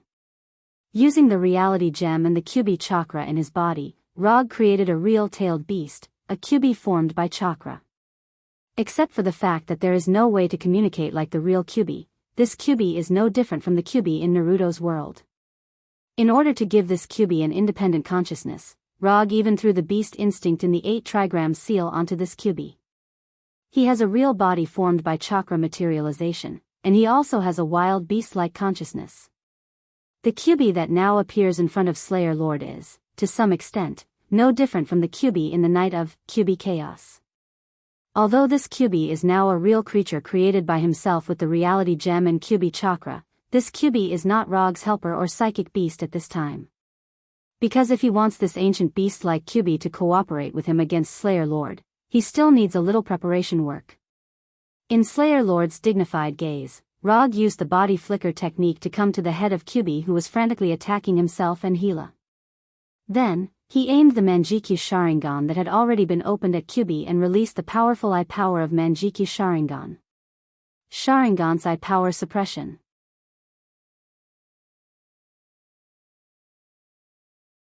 Chapter 583. Using the Sharingan to forcibly suppress and tame the QB is a traditional skill of the Uchiha clan. Although Rog is not an Uchiha, this does not prevent him from learning from the 2 seniors, Uchiha Madara and Uchiha Obito. Under his control, the powerful eye power of the Manjikyu Sharingan instantly fell on the QB. In just 1 or 2 seconds, Rog completed the whole process of taming the QB with the Sharingan, making this powerful tailed beast that should not have appeared in this world completely calm down. Although Thanos didn't know what the QB was, he could clearly feel the violent chakra in the QB's body. In his perception, the chakra in the QB's body was like a star undergoing nuclear fusion reaction, declaring its own terrifying energy without any concealment. This beast is very dangerous. Although they haven't fought yet, Thanos has already labeled the QB as extremely dangerous in advance. Just as Thanos was waiting for Rog and the QB's attack with a dignified face, Rog, who was standing on the QB's head, didn't immediately control the QB to launch an attack, but frantically mobilized the Senjutsu chakra in his body. Susanoo. It's not the first time for him to use Susanoo in Sage mode.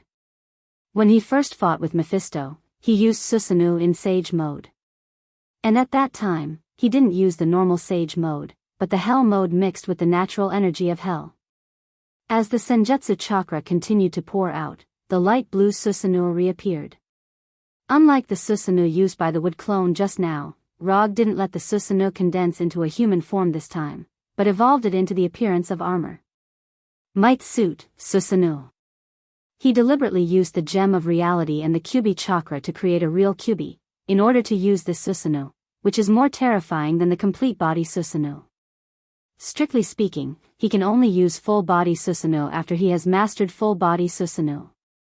But with the help of the Gem of Reality, he can use the fourth form Susanoo to display the Might Suit Susanoo. This seems very unreasonable, but the Reality Gem itself is a very unreasonable infinity gem. The ability of the Gem of Reality happened to be the ability of the Gem of Reality. Except for Kyubi, which can be seen through the gaps of the helmet, the rest of Kyubi's body is completely covered by layers of Susanoo. If it's just a simple Susanoo armor on Kyubi, it can't be regarded as a real Susanoo. When the light blue Susa armor was formed on Kyubi's body, a pair of hands holding a chakra appeared on Kyubi's back. They were also covered in armor. The nine-tailed fox already had an innate demonic aura. Now that a pair of sword-wielding hands had appeared on its back, the nine-tailed fox looked more and more like a demonic beast that could destroy the world. At this time, Rog stood in the pentagonal crystal on Kyubi's helmet, looking down at Thanos in the distance.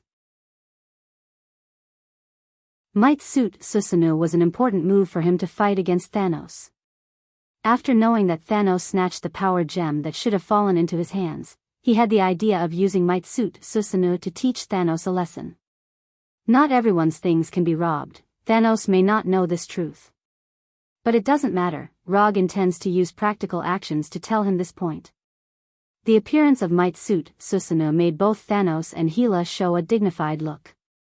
They never thought that Rog, as an Earthling, could actually display this kind of move that looked very difficult to deal with.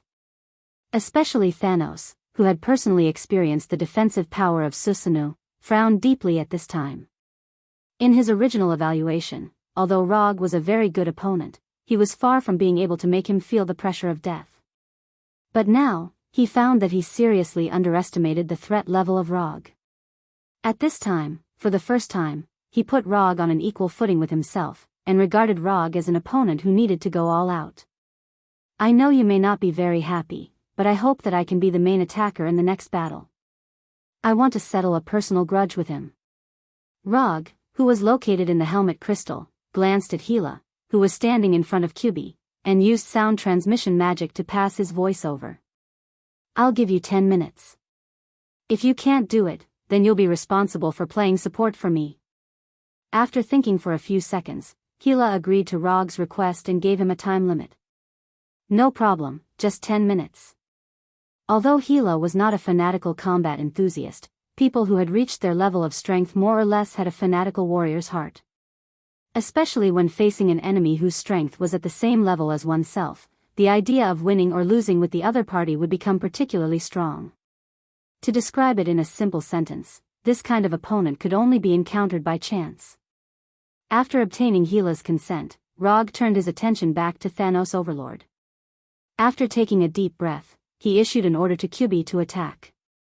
Kyubi, which was hundreds of meters long and like a hill, burst out with a speed that was inconsistent with its size, and rushed toward Thanos Overlord, which was not even as long as its claws.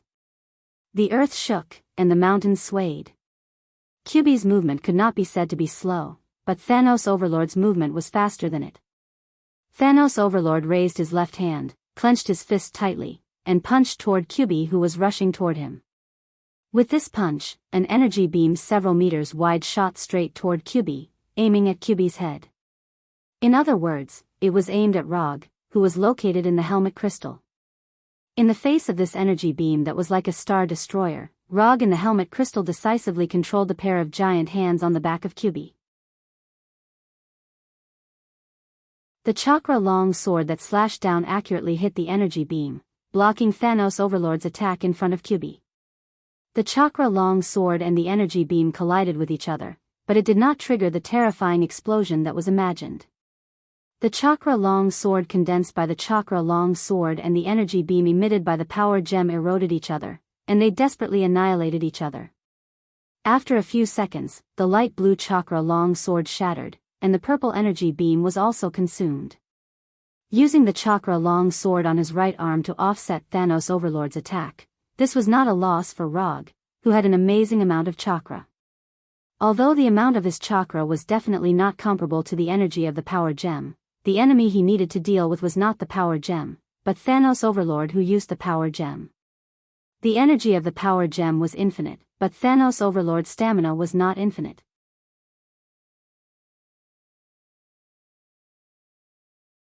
Chapter 584. Thanos was indeed very compatible with the power gem, but even if he was compatible with the power gem, he couldn't use the power gem without paying any price.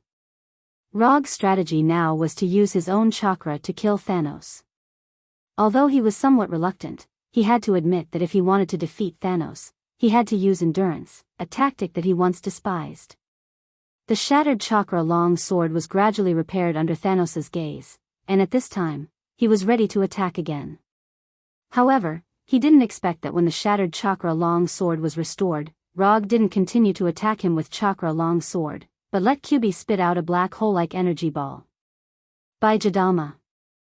From Kyubi opening his mouth to launching the Baijidama, all of this happened in a split second. Thanos didn't even lift his left hand again, and the Baijidama with a diameter of nearly 10 meters came in front of him. There weren't many ninjutsu that Baijidama could use, and some Baijidama was the only move that Baijidama could use. But the existence of Baijidama was the best proof of one trick, eat everything. As the saying goes, a Baijidama that can launch a Baijidama is a good Baijidama. In the face of this Baijidama that was larger than himself, Thanos, as always, chose to use force to resolve it. His left fist wearing the Infinity Glove directly hit the Baijidama. Boom! When Thanos's left fist and the Baijidama collided with each other, a mushroom cloud like a nuclear bomb explosion rose into the sky. The huge sound wave was mixed with a tsunami-like shock wave, indiscriminately attacking every corner around. Even the hill-like Kyubi was pushed back by this terrifying shock wave, and the light blue Susanoo armor also had a gap of different sizes. The terrifying explosion caused by the Baijidama and power gem's energy had not dissipated, and Kyubi's Susanoo armor returned to its original appearance. Although the dazzling light and storm caused by the explosion blocked Rog's sight, with Chakra's perception, he still determined Thanos's current state and location for the first time. The strength of life energy has decreased compared to before. Perceiving the current life state of Thanos was not Rog's main purpose. At this time, he was more concerned about the specific location of Thanos. When he locked the position of Thanos, the two giant hands on Kyubi's back launched an attack at the same time. These two chakra-long blades, which were completely condensed from the chakra immortal technique, slashed at Thanos from two different angles at the same time. Boom! Boom! These two powerful swords almost hit Thanos at the same time. On the ground where Thanos stood, there were two intersecting terrifying sword marks that were hundreds of meters long. With a swing of his sword, the mountain peak shattered. If Madara's full-body Susanoo can do this, then there's no reason why Rog's Susanoo can't do it. The only difference is that Madara's complete body Susanoo slashes horizontally, while Rog's Susanoo slashes diagonally from top to bottom. The earth, which was already in a mess due to the explosion of Baijidama, became even more fragmented after Rog's two swords. Not only the ground where Thanos stood, but even the ground under Kyubi's feet also had spiderweb-like cracks. The flat ground became undulating like building blocks, disorderly and disorderly. These two powerful swords did hit Thanos, but the damage caused to Thanos was far less than Rog imagined. When these two swords were about to hit him, Thanos once again made a move to forcibly integrate the energy of the power gem into his body. Under the energy increase of the power gem, the defense of Thanos' body reached a terrifying level that couldn't be described in words, and he forcibly resisted these two swords that could even destroy a mountain peak. I want to report, someone here has broken the lock. I don't know if Thanos likes this defensive move. When he resisted Luo Nan's Warhammer, he used this move. When he resisted Rog's chakra, he also used this move. Although Thanos' defense was a bit like opening a healthlock hack, Roger really couldn't do anything to him. If he didn't know that Thanos had this kind of rogue defensive move, he wouldn't have to use Susanoo to fight with Thanos in a battle of endurance. After retracting the two giant hands that had lost chakra, Rog didn't hesitate and once again let Kyubi launch Bijidama. Damn, I'm going to fight with you today. I don't believe that you can really have an absolute defense. Rumble. Rumble. Rumble. Under Rog's command, Kyubi wearing Susanoo turned into a ruthless Bijidama launching machine, launching one Bijidama after another without being tired. Rog commanded Kyubi to constantly launch Bijidama, and Thanos also constantly used the power gem to resist the attack of Bijidama. With rich combat experience and top-notch combat skills, they joined forces to perform a simple attack and defense battle. When Kyubi launched Bijidama for the first time, Goddess of Death Hell wisely pulled a safe enough distance to watch the battle, watching this shocking battle that had nothing to do with her expressionlessly. As the former princess of Asgard and the current queen of Jotunheim and Muspelheim, Hel has experienced and seen thousands of battles. But even in her long life of thousands of years, she had never seen such a simple and violent battle between Rog and Thanos. This was no longer a battle, this was a pure energy bombardment. Roger and Thanos Overlord weren't competing in terms of combat skills. They were like two poor nouveau riche who only had money left, flaunting their wealth without any skill, showing off how much power they had to each other. Boring. After observing for a few minutes in a safe area, Hel made her own evaluation. Just when Hel thought that Rog would end his 10 minutes in this simple and boring way, Rog, who was standing in Kyubi's helmet crystal, once again took out the reality Rubik's Cube. To be precise, he was finally ready to use the reality Rubik's Cube again. Using the reality gem and Kyubi's chakra to create a real Kyubi, in addition to providing the preconditions for the continuation of Wei Zhuang, it was also a means for him to buy time for himself. Wei Zhuang's Susanoo was mainly to provide Kyubi with amazing defensive power to prevent Kyubi from disappearing too quickly because of the power gem attack. And Kyubi's chakra used to launch Bijidama attacks was also a chakra reserve that he could not use for the time being. Strictly speaking, it could not be said that he could not use it for the time being. To be more precise, he should use his own chakra to consume the stamina of Thanos while buying enough time for himself.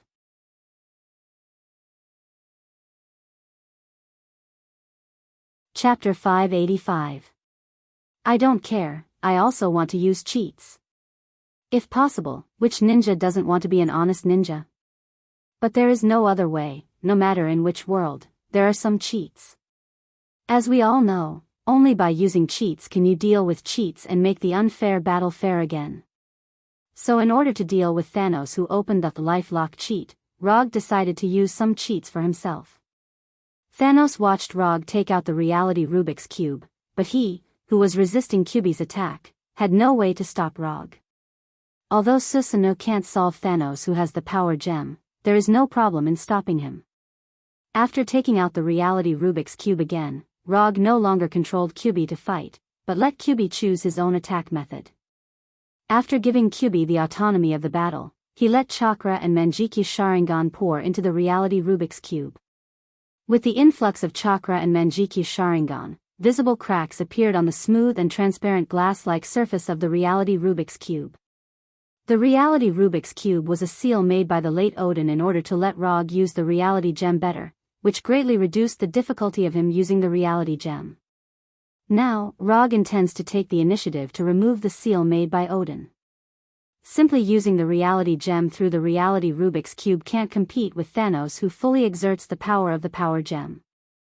Only by fully exerting the power of the reality gem can he defeat Thanos who is incomparably compatible with the power gem. Bang! A few seconds later, the crisp sound of glass shattering could be heard. Without the restraint of the reality Rubik's Cube, the reality gem once again showed an irregular fluid-like shape, instantly filling the pentagonal crystal on Kyubi's helmet, making the original light blue transparent crystal dark red. Although Thanos didn't know what Rog was planning, when he saw the reality gem turned into a liquid form and instantly filled all the space of the crystal, and completely engulfed Rog, he instinctively noticed the dangerous atmosphere. At their level of strength, even if they don't match the Infinity Stone, they will not completely lose control of the Infinity Stone. As for those who touch the Infinity Stone and die or are exiled to other places, it will never happen to them. Since it is not the backlash and loss of control of the Infinity Stone, there is only one reasonable explanation left. Rog took the initiative to let the liquid reality gem engulf him. Although the number of times he fought with Rog was not much, Thanos Overlord could be 100% sure that Rog was definitely not the kind of person who would do useless work in a battle. He was planning something very dangerous. After using the energy of the power gem to offset the Bijadama launched by Kyuubi again, Thanos Overlord decisively ended the energy exchange with Kyuubi. Relying on his incomparably strong physical fitness, he disappeared from Kyuubi's sight. The sudden disappearance of Thanos made Nine Tails, who only had the instinct of a beast, stunned. With Nine Tails' current IQ, it was unable to respond quickly. Thanos disappeared, and Kyuubi also stopped attacking. The earth-shattering battle that had just been fought suddenly entered an awkward state. Rog, who was swallowed by the reality gem, didn't know what was happening outside. Now he couldn't even sense whether Kyuubi was still there or not. At this time, all his consciousness was occupied by the reality gem. When his consciousness was completely connected with the reality gem, he felt a strange feeling as if he had opened the door to a new world. This feeling was similar to the first time he sensed the existence of the multiverse in Kamartaj. It was a strange feeling between reality and illusion, ignoring time and space. This was a feeling that was difficult to describe in words. If he had to describe it, completely intoxicated might be the most suitable description. In this strange feeling that seemed to be completely intoxicated, Rog put his consciousness together little by little like a jigsaw puzzle. When his consciousness was completely complete, he finally remembered what he was going to do next. Since he had the bloodline limit of wood release, he had a dream. That is, in this world, to use the strongest ninjutsu of wood release, immortal art, would release thousands of hands Buddha on top. Although he has been working very hard, and has not slackened the practice of wood release, but because of objective factors such as the amount of chakra and his own aptitude, he has never been able to fulfill this dream. But now, at this critical moment in the battle with Thanos who had the power gem, he intends to use the reality gem to fulfill his dream. As his consciousness began to return to his body, the reality gem in the liquid form also poured into his body like natural energy. When the reality gem in the liquid form all entered his body, Rog in the pentagonal crystal reopened his eyes. From the looks of it, there was not much difference between him and before.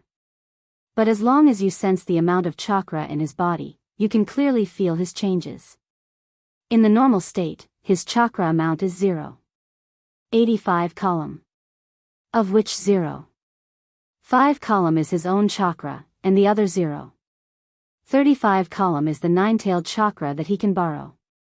When using the Sage mode, he needs to integrate natural energy on the basis of his own chakra, and let the physical energy and spiritual energy in the ordinary chakra and the absorbed natural energy maintain a balance, that is, each account for 1/3. So in the Sage mode, his chakra amount is lower than normal, that is, 0.75 column. 0.25 column of physical energy, 0.25 column of spiritual energy, and 0.25 column of natural energy. But now, he used the reality gem to modify the reality that he only had 0.75 column of chakra in the Sage mode, so that his immortal art chakra amount increased by 4 times, becoming a full 3 column of chakra amount. Since Thanos can use the power gem to add an absolute defense, bloodlock hack, to himself, then Rog can certainly use the reality gem to add an infinite mana hack to himself. In addition to using the reality gem to open an infinite mana hack, he also made some small changes to his Manjikyu Sharingan. To be precise, he changed his Manjikyu Sharingan's right eye. At this time, his right eye is no longer blood red, Manjikyu Sharingan with triangular dart pattern, but purple, Rinnegan with circles. If Susanoo can't defeat Thanos, who has the power gem, then let Thanos taste the power of Rinnegan and would style strongest ninjutsu immortal art, would style, true thousand hands, on the top.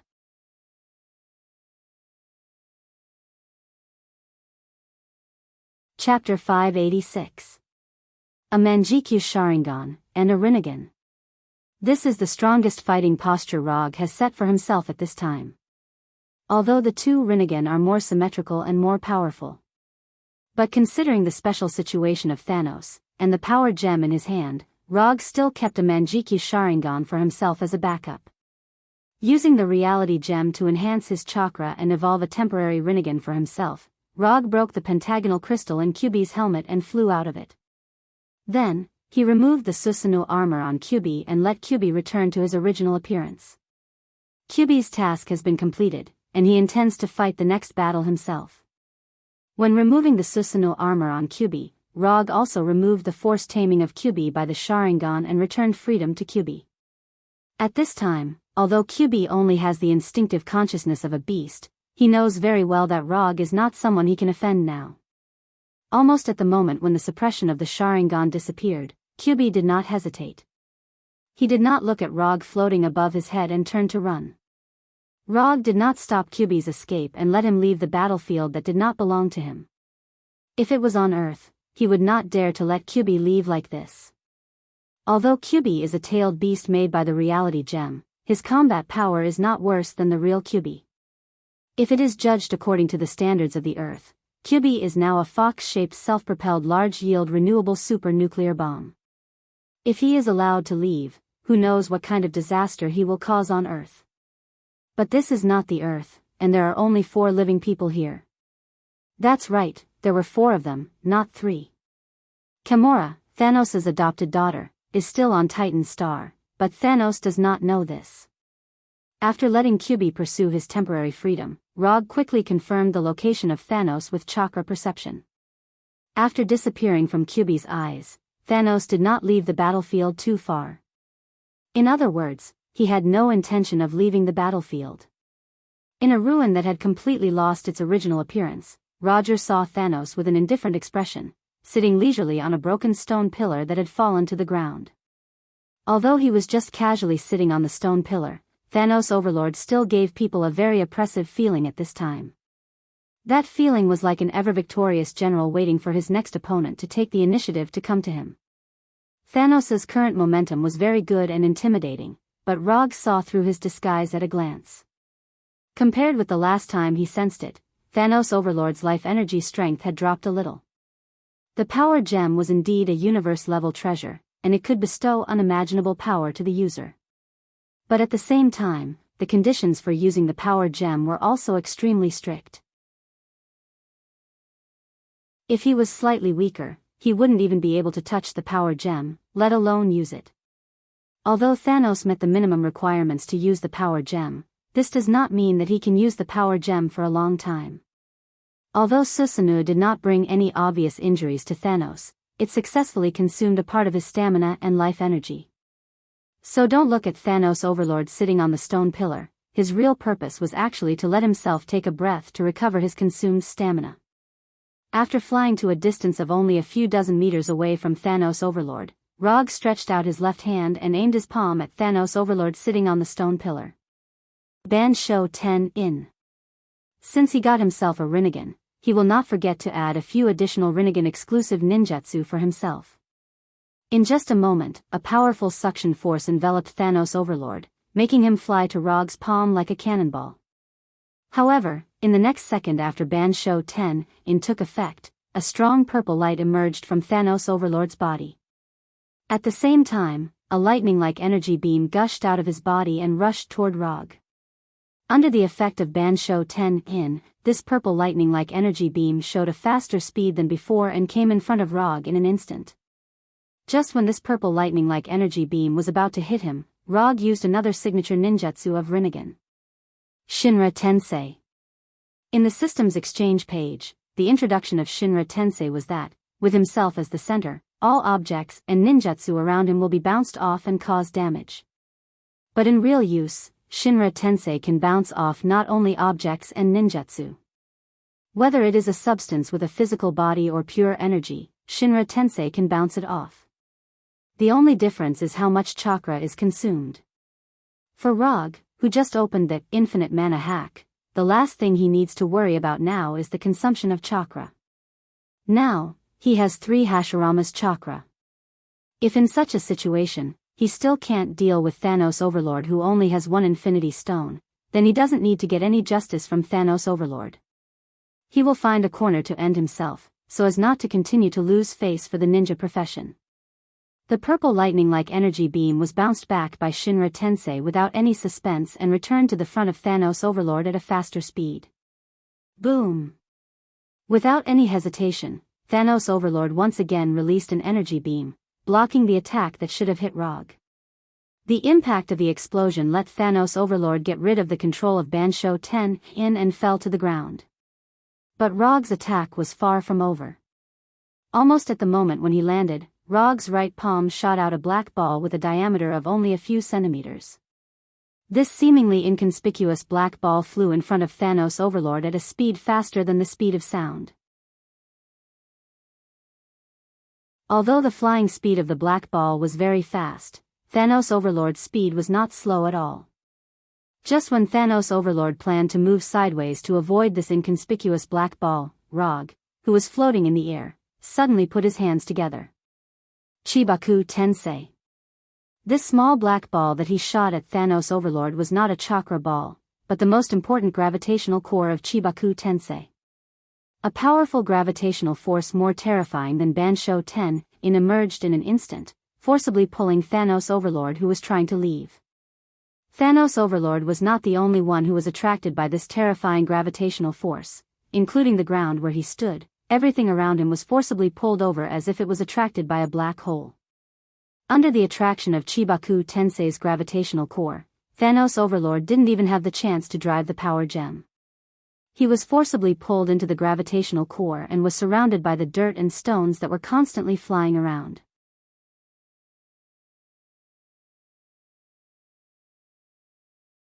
Chapter 587. In just a second or two, a ball with a diameter of 100 meters made of rocks and soil floated in the air. Below this planet-like ball, there was a huge round pit with a diameter of hundreds of meters. Chibaku Tensei is a ninjutsu that has reached the extreme control of gravity and has a powerful sealing ability. In Naruto's world, Rikudo Sennin used Chibaku Tensei to seal Jubi's body, Geto Mazo, and created the moon in Naruto's world. At this time, although Rog couldn't create the moon like Rikudo Sennin, it wasn't difficult to use it to seal and restrict Thanos with the power gem. After using Chibaku Tensei to temporarily seal Thanos, Rog didn't stop there and continued to madly mobilize the Senjutsu chakra in his body. With the power gem in hand, Thanos would be able to escape from Chibaku Tensei sooner or later. The only problem was how much time it would take. Taking advantage of the precious time when Thanos was trapped by Chibaku Tensei, Rog used the Senjutsu Mokuton, True Thousand Hands, Buddha on top that he wanted to use for a long time, but he never had the conditions to use it. Rog, who was floating in the air, suddenly put his hands together, and a wooden man sitting cross-legged with a wooden dragon wrapped around his body emerged from the broken ground. When the head of the wooden man just reached his feet, Rog ended the floating and stood directly on the head of the wooden man, further increasing the output of Senjutsu chakra. Senjutsu, Mokuton, True Thousand Hands, Buddha on top. This slightly long name has already reflected the characteristics of this strongest ninjutsu of wood release. To successfully use this ninjutsu, the first thing to do is to summon the huge Buddha with 1,000 hands, which is to complete the True Thousand Hands part of the ninjutsu.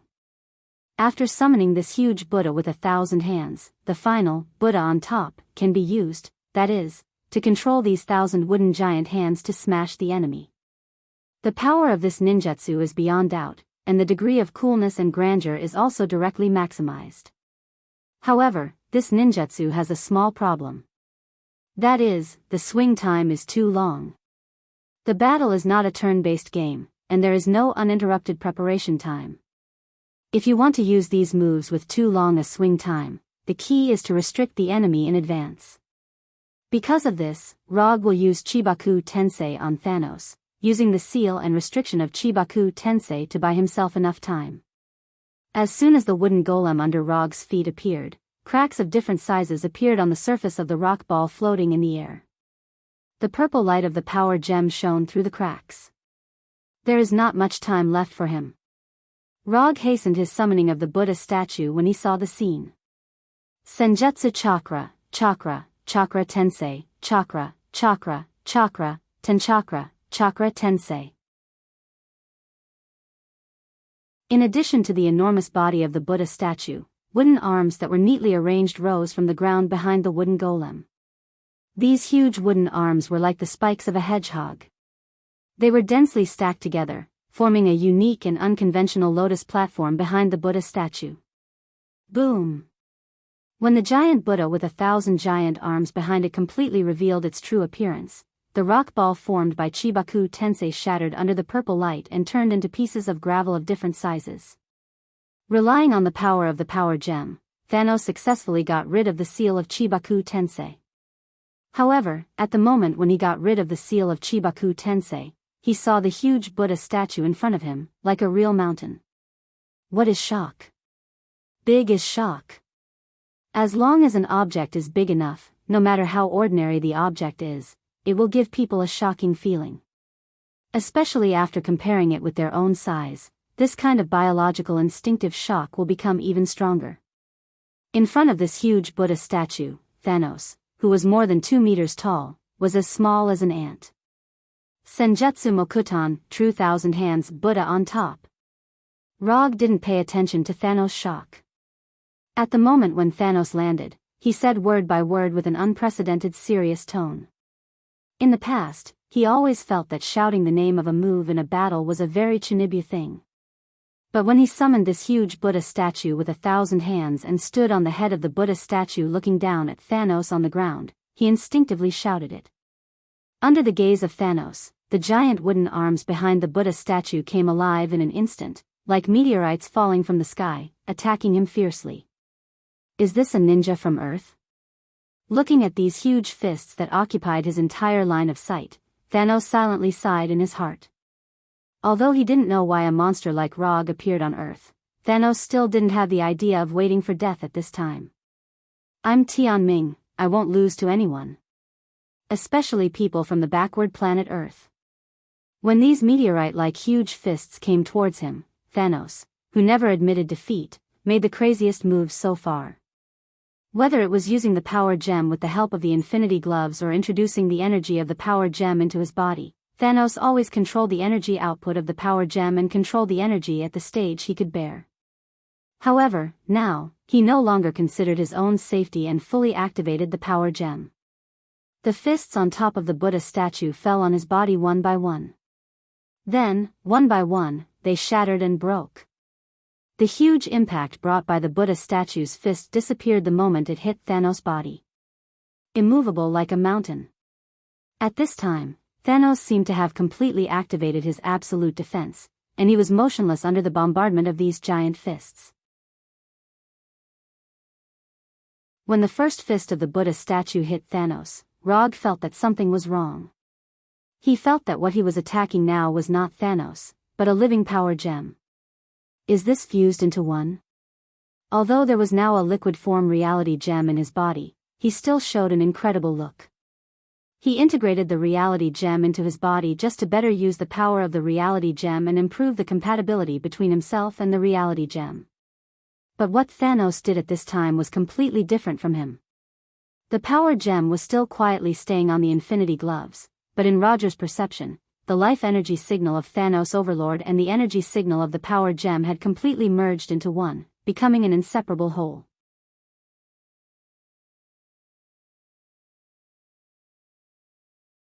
Chapter 588. How did he do it? Rog is also a person who knows more about Infinity Stones, but he still doesn't understand how Thanos did it. This is no longer a matter of using the power of Infinity Stones. Thanos' situation reminded him of the so-called perfect Jinchuriki. It's a bit difficult to deal with. Before the battle, Rog anticipated many situations, but he did not expect that Thanos would be integrated with the Power Stone. Thanos' move not only completely disrupted his plan, but also resolved most of the power of above-the-top Buddha. Although there are many fists that can be controlled by above-the-top Buddha, the power of each fist is similar, and there is no particularly obvious difference. If the fist in front can't cause enough damage to Thanos, then the fists in the back can't cause fatal damage to him. Is this all the big move that I've worked so hard to prepare? No, Rog will never let his efforts be wasted like this. After confirming that above-the-top Buddha's giant fist could not cause damage to the current Thanos, he decisively stopped the attack. In the past few seconds, above-the-top Buddha had thrown hundreds of punches, using about 1/10 of his arm. When the arm behind the Buddha statue reformed into the shape of a lotus throne, it could be clearly seen that the front layer had a fracture, making the originally majestic and shocking Buddha statue show some sense of fragmentation. Although Rog stopped attacking, he did not end above-the-top Buddha's form and still maintained a posture that could launch an attack at any time. At this time, he was like a loaded pistol, waiting for the right time to shoot. Thanos, who had neither injuries nor purple light on his body, looked up at Rog. After that, he did not do anything and just stood there silently. What does he want to do? Looking down at this somewhat abnormal Thanos, Rog frowned.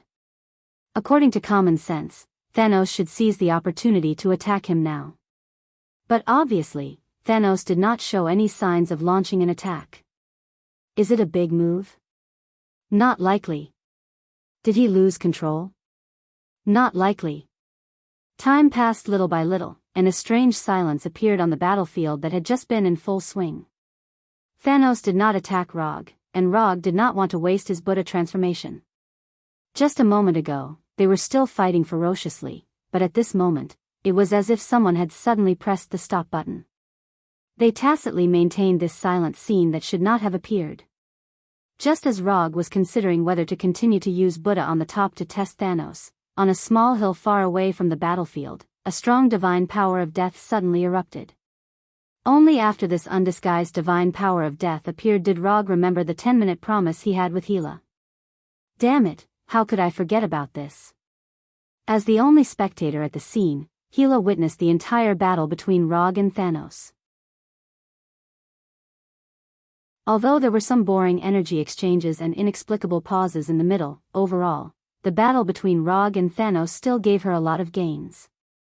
In particular, Rog's immortal technique, would release, True Thousand Hands, Buddha on the top, directly refreshed her evaluation of Rog in her heart. She knew that Rog was not weak, but she did not expect that Rog had such a powerful move hidden. More importantly, this reminded her of the scene when Rog used Tsukuyumi to deal with her. It was a mental attack that lasted for half a year. Rog hung her on that damn cross for half a year. It wasn't that Hela couldn't accept the fact that she had lost to Rog. She just felt that Rog didn't seem to have used all his strength back then. Compared to Tsukuyumi's mental attack, Buddha on the top was clearly more like Rog's trump card. However, Hela would never have thought that it wasn't that Rog didn't want to use Buddha on the top, but that he couldn't use it at all. Even now, if he hadn't used the reality gem, he wouldn't have been able to use it. Hela didn't know this. Therefore, her understanding became that in Rog's evaluation standards, Thanos was an existence stronger than her. For a queen, especially a queen who was full of confidence in her own strength, one of the things Hela hated the most was being thought that she was inferior to others. Although Rog didn't say anything and he didn't have such thoughts at all, he couldn't stop Hela from thinking so. Therefore, when the agreed 10 minutes were over, Hela immediately unleashed a terrifying divine power of death, announcing her existence to Rog and Thanos. After Hela released her divine power of death in such a provocative way, Rog knew that his time alone with Thanos was over. Not only that, but Hela's actions also made him instinctively sense a trace of threat. This feeling was as if he had suddenly been targeted by a powerful and deadly beast. Before he could think further, Hela, who was at the edge of the battlefield, disappeared. In just an instant, Hela crossed a distance of thousands of meters and flashed near Thanos. Until now, Thanos was still as motionless as a mountain, as if he didn't notice Hela's arrival at all. Without any hesitation, Hela summoned her most commonly used black longsword and stabbed at Thanos' heart like lightning. Chi! Just as the black longsword in Gila's hand, condensed from the divine power of death, was about to pierce his heart, Thanos finally moved. However, he moved a little too late. Gila's lightning-fast sword still stabbed Thanos. However, it wasn't his heart that was pierced, but his left shoulder. Because of time, Thanos didn't completely avoid Gila's sword and only slightly reduced the power of the sword, making the injured part from the heart to the shoulder. Although it didn't pierce Thanos' heart as expected, after hitting Thanos, Gila didn't have any thoughts of fighting and decisively retreated. In order to retreat faster, Gila didn't even pull out the black longsword on Thanos' left shoulder, but directly released the right hand that was holding the sword. Thanos was injured. Gila's rapid surprise attack was successful. This didn't seem to be a problem, but whether it was Rog or Gila, they both showed a dignified look at this time. Something's wrong. Something's very wrong. Rog and Gila were no strangers to Thanos' amazing defensive ability. That was the absolute defense that even Might Suit Susanoo and Buddha on the top could not break. However, now, this absolute defense on Thanos' body disappeared. Whether it was their own rich combat experience or the body's combat instinct, they were all reminding them that the current Thanos was very problematic.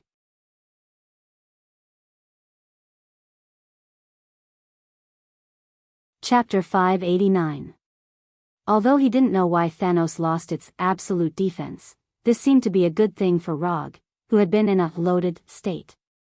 After Gila chose to retreat without hesitation, Rog decisively activated Buddha on the top, which was in a resting state. Yula Yula Yula Yula Yula. The giant fists of the Buddha statue were like a meteor shower as they smashed into Thanos. Boom boom boom boom boom, terrifying nuclear explosions rang out one after another, and mushroom clouds rose into the air like balls of light. In an instant, the Buddha statue threw out hundreds of punches, causing the already ravaged earth to become even more fragmented. The earth shook violently, and a hurricane-like shockwave swept through everything in the surroundings, regardless of friend or foe. Gravel and soil fell from the sky like raindrops. According to the agreement, he should have given the task of attacking Thanos to Gila. However, after discovering that the state of Thanos was somewhat wrong, he decided to temporarily put aside the agreement between himself and Gila. Thanos must die. Moreover, he had to die in his hands. Although killing Thanos with his own hands was not a mandatory task required by the system, as a transmigrator, Rog could not give this opportunity to others. This was an achievement that every transmigrator who had transmigrated to this world yearned to achieve. Rog was no exception. The giant fist of the Buddha statue was like a bullet fired from a Gatling gun, constantly smashing on Thanos' body. The light blue mixed with a hint of purple explosive light shrouded the entire sky, becoming the only light at this time. After activating Buddha on the top and throwing hundreds of punches, Roger stopped this extremely violent and terrifying physical attack and resensed the life signal of Thanos. Just like before, there was still only one signal he could perceive. The life energy signal of Thanos was still integrated with the energy signal of the power gem. Although the number of energy signals did not change, the intensity of the energy was obviously different. If the energy intensity that Rog perceived from Thanos before was like the sun, then the energy intensity that he now perceived was like the moon. The two were not on the same order of magnitude. What's wrong with this guy? If it wasn't for the fact that Thanos Overlord never left his sight, Rog would have suspected that Thanos Overlord had changed from a king player to a bronze player. When the dust from the explosion gradually dissipated, Thanos' figure reappeared in his and Gila's line of sight. After seeing Thanos' appearance at this time, both of them showed a surprised look. The originally domineering Thanos, at this time, was lying on the broken ground with a weak face. His body was covered with blood, and he was gasping for breath. What was even more surprising was that Thanos' right arm and right leg had disappeared. Thanos, who had lost his right arm and right leg, showed an unprecedented state of weakness, and completely lost the momentum that the Universe Emperor should have. Although he saw it with his own eyes, Rog still couldn't accept that this was the domineering Thanos just now. What was wrong with him? Is this still Thanos? Not only was Rog unable to accept this, but even Gila could not believe what she was seeing. Thanos had proven his strength with practical actions, but now, if it was at any other time, Rog might be happy to see Thanos' miserable appearance. However, now, it made him feel like his enjoyment was forcibly interrupted. This is not the ending I want. Thanos should not be defeated in such a funny way. Rog could accept his own failure, but he couldn't accept this inexplicable victory, and accept this victory that seemed like charity. F***CK. Feeling the life aura of the Thanos getting weaker and weaker, Roger burst out a curse. Thanos lost in a way that no one thought of. Looking at Thanos, who had lost his fighting ability and was getting closer and closer to death, Rog's face was gloomy as he removed Sage Mode and stopped controlling the Buddha statue. Such an ending, for you and me, is a shame. Flying from the top of the Buddha statue to the front of Thanos, Rog said in a complicated tone. Thanos wanted to say something, but he struggled to say a few words, but he didn't even say a complete sentence. If there is a chance in the future, let's have a good fight again. Looking at Thanos' eyes that gradually lost their light, Rog summoned the Kusanagi sword and walked step by step to the front of Thanos. Rest assured, go. As soon as the voice fell, the silver-white Kusanagi sword was inserted straight into Thanos' forehead, completely ending Thanos' life. At the moment when the Kusanagi sword pierced Thanos' head, Rog raised his head and closed his eyes, standing in place without saying a word. After 10 seconds, he pulled out the Kusanagi sword and took off the Infinity Glove on Thanos' left hand. He threw the cracked Infinity Glove and the Kusanagi sword into the summon scroll. After Rog, who had his back facing Thanos, walked more than 10 meters away, he silently cast an Earth Release ninjutsu. Earth Release, Underworld Swamp. Thanos' body was slowly swallowed by the dark brown swamp under him. After a few seconds, it was completely integrated into the swamp and integrated with the Earth of Titan star. When you need me to fulfill the 3 promises, you can come to Earth or Tatooine at any time to find me, or send someone to pass a message. After that, Rog opened the portal back to Tatooine. The long-awaited ultimate battle had ended in such an inexplicable way. His emotions had sunk to an unprecedented low. This ending was simply an insult to all the efforts he had made before. Although Hela didn't know why Rog suddenly became so lost, after seeing Rog's expression, she didn't ask a word and nodded silently, indicating that she understood. After nodding to Hela to express his gratitude, Rog walked into the portal and returned to the Hokage's office in Konoha Hidden Village. Although he didn't have many things to deal with right now, such as the supreme intelligence that was eyeing the soul gem, or the tree of life planted on Igo, or the sage body that hadn't been fully developed yet, or the Manjiki Sharingan that hadn't evolved into Rinnegan, but now he had no interest in anything. He just wanted to sit quietly in the Hokage's office and look up at the ceiling in boredom. Thanos shouldn't have died like this, it really shouldn't have. Time passed little by little, from day to night, and from night to sunrise. After staying in the Hokage's office for a whole day, he finally stood up and came to the huge floor-to-ceiling window of the office, looking at the unknown planet in the sky. No, it can't end like this. His battle with Thanos must not end like this.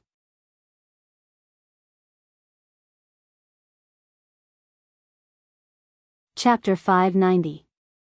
Thanos could die, but he couldn't die in such a dubious way. A crazy plan emerged in Rog's mind. After looking at the distant sky and thinking seriously for a few minutes, he opened the portal to Igo Star. After nearly a year of growth, the divine tree had grown into a real towering tree. At this time, the divine tree was nearly 1,000 meters high, and its lush leaves and thick branches showed a posture of covering the sky and the sun.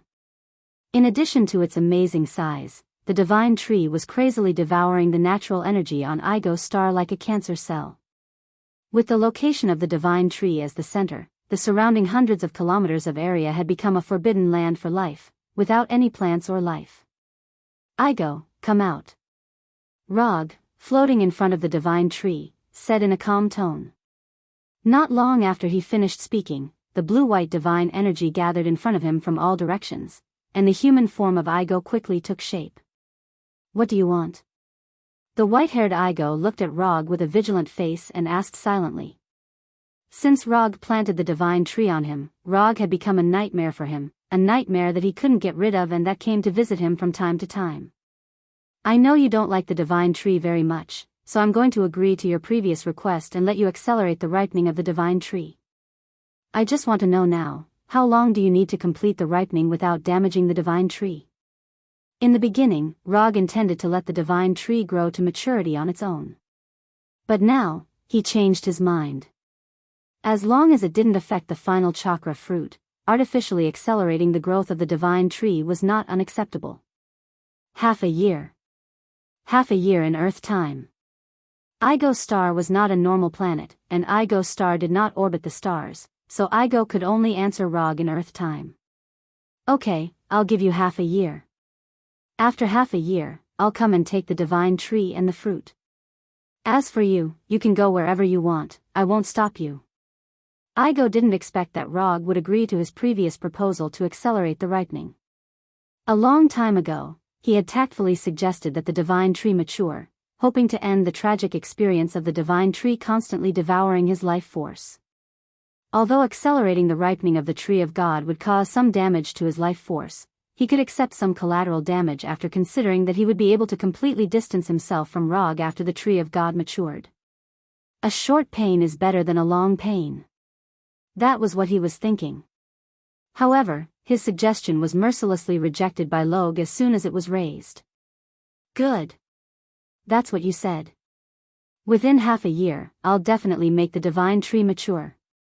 Although Igo didn't know what Rog had experienced, he didn't want to let go of this opportunity to regain his freedom as soon as possible and agreed. After agreeing with Igo on the maturity time of divine tree, Rog opened the portal again and returned to Titan Star where Thanos was buried. You can't die now. You can die in peace next time. After that, he manipulated chakra to quickly draw a complicated ninjutsu pattern on the ground, and dug out Thanos buried in the netherworld swamp. He wants to resurrect Thanos. To be precise, he wants to reincarnate Thanos using Edo Tensei. It's a crazy move, but it's the only way to get rid of the knot in his heart. Rog doesn't want Thanos, this damn purple potato head, to always jump around in his memories. The Edo Tensei technique was quickly depicted. Edo Tensei requires 3 prerequisites: the technique used for reincarnation, a part of the body tissue of the reincarnated person, and a living person. Rog doesn't intend to grab a person casually to serve as a vessel for Thanos' reincarnation, and he doesn't need to do so. In the exchange page of the system, there is a living person's body that meets the requirements of Edo Tensei. When Edo Tensei Punisher was reincarnated, the system gave a man's body that was alive but unconscious and had a control technique engraved in advance. After spending his only 30 ninja coins to exchange such a body from the system, Rog put the naked man's body on Thanos Overlord.